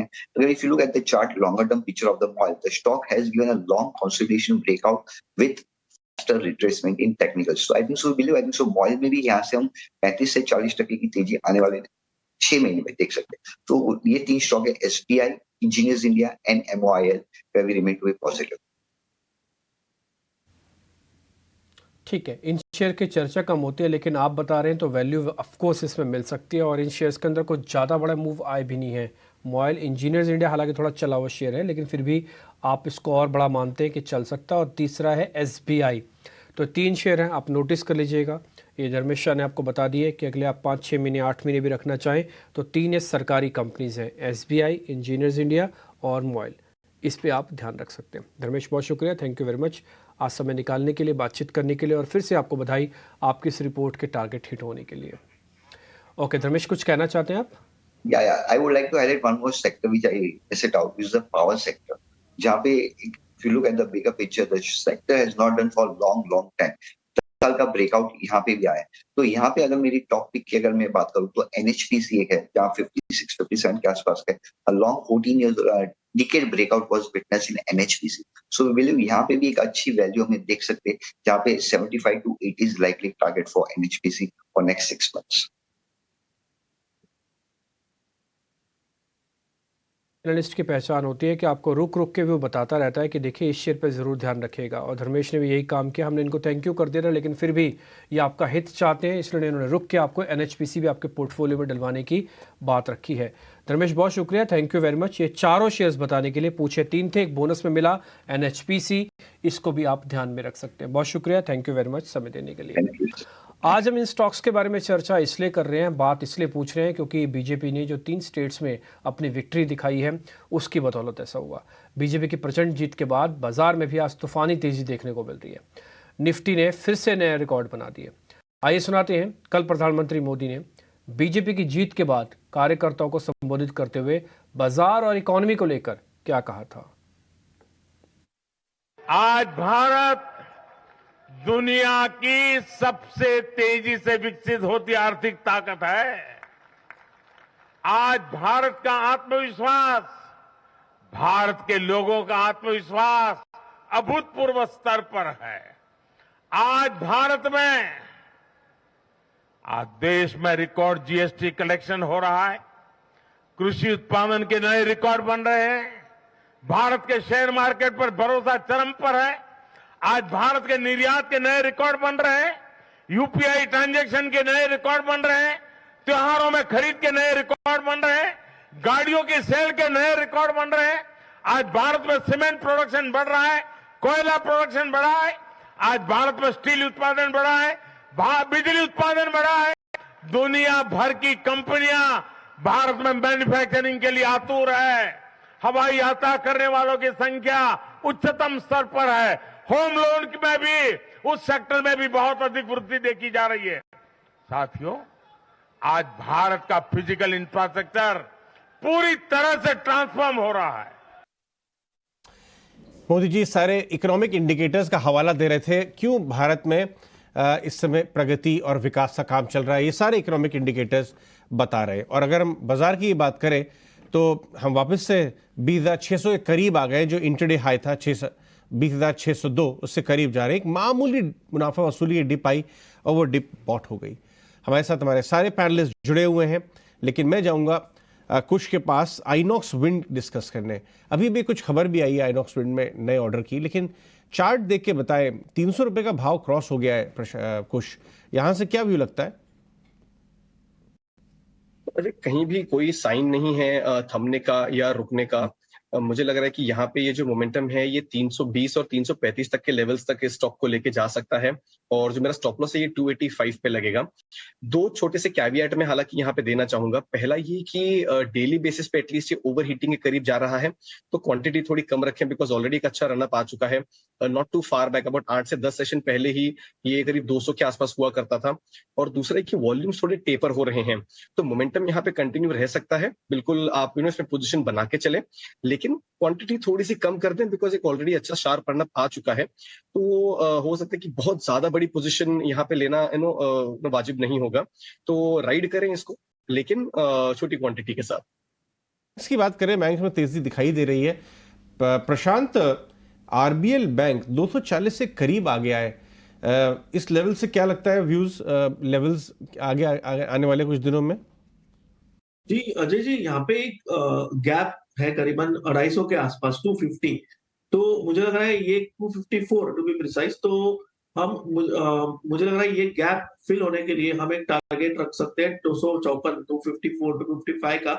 और जो स्टॉप लॉस होगा वो बहुत छोटा होगा, करीबन 232। ये स्टॉप लॉस आप रख सकते हैं। तो 6 पॉइंट के सामने करीबन आपको 16 पॉइंट का रिवॉर्ड है।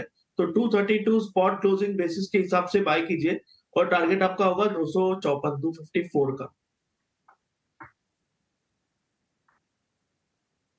ठीक है, डन। इसके अलावा एक दो शेयर और भी हैं जहाँ पर मार्केट का मोमेंटम आपको थोड़ा ठीक दिखा। अच्छा, ये हिंदुस्तान यूनिलीवर क्या आउट परफॉर्मेंस दे सकता है कंजम्पशन में? एक बार आप चेक करेंगे संतोष, हिंदुस्तान यूनिलीवर मैं थोड़ा लेके रखूंगा इसके अंदर। हाँ, मैं भी जानता हूँ कि ये शेयर एक दिन में ऐसा नहीं बना देगा रिकॉर्ड, बट एचयूएल आप पे ट्रस्ट आता है कि एचयूएल को भी रखा जाए? यस डिम्पी, एफएमसीजी स्टॉक्स में भी मोमेंटम है, चार्ट स्ट्रक्चर अच्छा है। आज दूसरे स्टॉक्स आउट परफॉर्म कर रहे हैं, लेकिन आने वाले समय में यहाँ स्ट्रेंथ देखने को मिलेगी, क्योंकि एचयूएल का चार्ट देखे तो एक क्लासिकल डबल बॉटम फॉर्मेशन का ब्रेकआउट आया है। स्टॉक अपने 200 दिन के मूविंग एवरेज के ऊपर भी निकला है। काफी ज्यादा संभावना है कि अपने जो ऑल टाइम हाई 2800 के आसपास के वो वापस टेस्ट होते हुए नजर आएंगे। तो यहाँ पे खरीदारी कर सकते हैं, आपका रिस्क भी कम है, रिटर्न भी मॉडरेट रहेगा, लेकिन यहाँ पे आउटलुक अच्छा लग रहा है। नीचे स्टॉप लॉस रहेगा आपका 2525 रुपए का। एक शेयर हमने आपको ध्यान है कुछ दिन पहले नोटिस करवाया था, शायद संतोष आपसे ही पता किया था, लेकिन एक बार मैं व्यू पॉइंट जरा चेंज करके ना सोनी पटनायक से पता करता हूँ। सोनी ज़्वारी एग्रो केमिकल, आपको ध्यान है एक दो दिन पहले हमने इस शेयर के बारे में डिस्कस किया था, आईएफसीआई के साथ ही किया था, दोनों शेयर्स किए थे एक साथ में डिस्कस। ये 178 का हो गया, आज 5% ऊपर है। आज में 9 रुपये चला है ये शेयर, है ना। 2-3 दिन से थोड़ा सा स्ट्रगल कर रहा था। एक बार जरा हफ्ते का दिखाएंगे, 14% हो चुका है।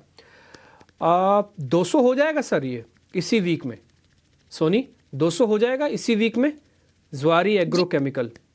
जी डिम्पी जी, यहाँ पे अगर हम देखेंगे पोजिशनल यानी कि एक वीकली टेक्निकल चार्ट्स पे मैं देखूं तो अच्छा लग रहा है। 180 का एक छोटा सा हर्डल है, अगर कोई ऑलरेडी इसको लोअर लेवल्स पे लेके रखें तो यहाँ पे सलाह कि 180 के लेवल पे आप एक बार पार्शियल प्रॉफिट जरूर कर लीजिए, उसके बाद ट्रेल कर दीजिए अपने स्टॉप लॉसेस टू 167। सो 167 जब तक होल्ड करता है स्लोली एंड ग्रेजुअली मेरे ख्याल से 198 200 टेस्ट करेगा, बट वो एक पोजिशनल व्यू बनेगा, मोस्ट लाइकली 3 to 4 मंथ्स का एक व्यू बनेगा यहाँ से।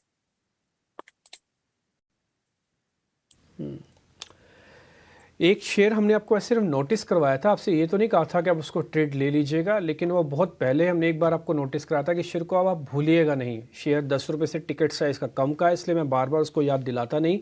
उस शेयर का नाम है यूनिटेक, 6 रुपये का हो चुका है वो शेयर। ये सिर्फ आपको बताना ज़रूरी था। यूनिटेक के ज़्यादातर प्रोजेक्ट्स पे बहुत पॉजिटिव न्यूज़ आ रही हैं, अगर आप गूगल सर्च करेंगे तो आपको थोड़ा आइडिया लग जाएगा। इसलिए share back to back circuit लगा रहा है, 10 रुपये से नीचे का है, सर्किट वाला शेयर है, इसलिए मैं इस शेयर के बारे में ना ही रिकमेंडेशन दूंगा और ना ही मैं रिकमेंडेशन दिलवाऊंगा। अगर आपको ठीक लगता हो तो अपने वित्तीय सलाहकारों से आप पूछ के आप सौदा ले भी सकेंगे इसके अंदर। अब तो खैर आप वापस से चेक कीजिएगा, 6 रुपये का ऑलरेडी यूनिटेक हो चुका है। एक और शेयर है कि स्ट्रॉन्ग काफ़ी अच्छे से चल सकता हुआ डिक्सन टेक्नोलॉजीज़। एक बार ज़रा आप इसको चेक करेंगे प्रशांत, डिक्सन टेक्नोलॉजीज। जी रिम्पी जी, अगर मैं शॉर्ट टर्म के हिसाब से देखूं तो मुझे लग रहा है अगर एक करीबन 5770 5800 के जितना नजदीक मिले, 5820 इस जोन में, तो एक डिसेंट बाय हो सकता है। बट अगर मैं पोजिशनल बात करूं तो मुझे लग रहा है ये कंफर्टेबली यहाँ से 8 से 10 महीनों में डबल तक के लेवल भी दिखा सकता है। ओवरऑल इसका जो ब्रेकआउट है वो बहुत स्ट्रांग है और ये स्टॉक एक स्ट्रांग मूवर है, तो आप छोटी छोटी क्वांटिटी में इसको एक्यूमुलेट कीजिए। मेरे हिसाब से इसको ट्रेड करने से अच्छा एक पोजिशनल एक्यूमुलेशन और लॉन्ग टर्म होल्डिंग के हिसाब से रखना चाहिए। ठीक है, लॉन्ग टर्म होल्डिंग के हिसाब से शेयर को रखना चाहिए और रोज रोज के ट्रेड करने से कई शेयर से बचना भी चाहिए। कईयों की ना नेचर बदल जाता है और साथ ही यहाँ से नेचर हो तो आप उसको जज भी कर लीजिए। मार्केट के अंदर कई शेयर ऐसे जिसको पोजिशनली रखो, कई शेयर ऐसे जिनका स्विंग का फ़ायदा उठाओ, कई शेयर्स ऐसे जिनमें वैल्यू हंटिंग करो, अलग अलग कैटेगरी बना लो आप। तो डिक्सन थोड़ा रखने वाला शेयर है, ये एक दिन में कई बार देखो आज बाजार चल रहा है, डिक्सन नीचे है, इसलिए मैंने आपको नोटिस करवाया शेयर।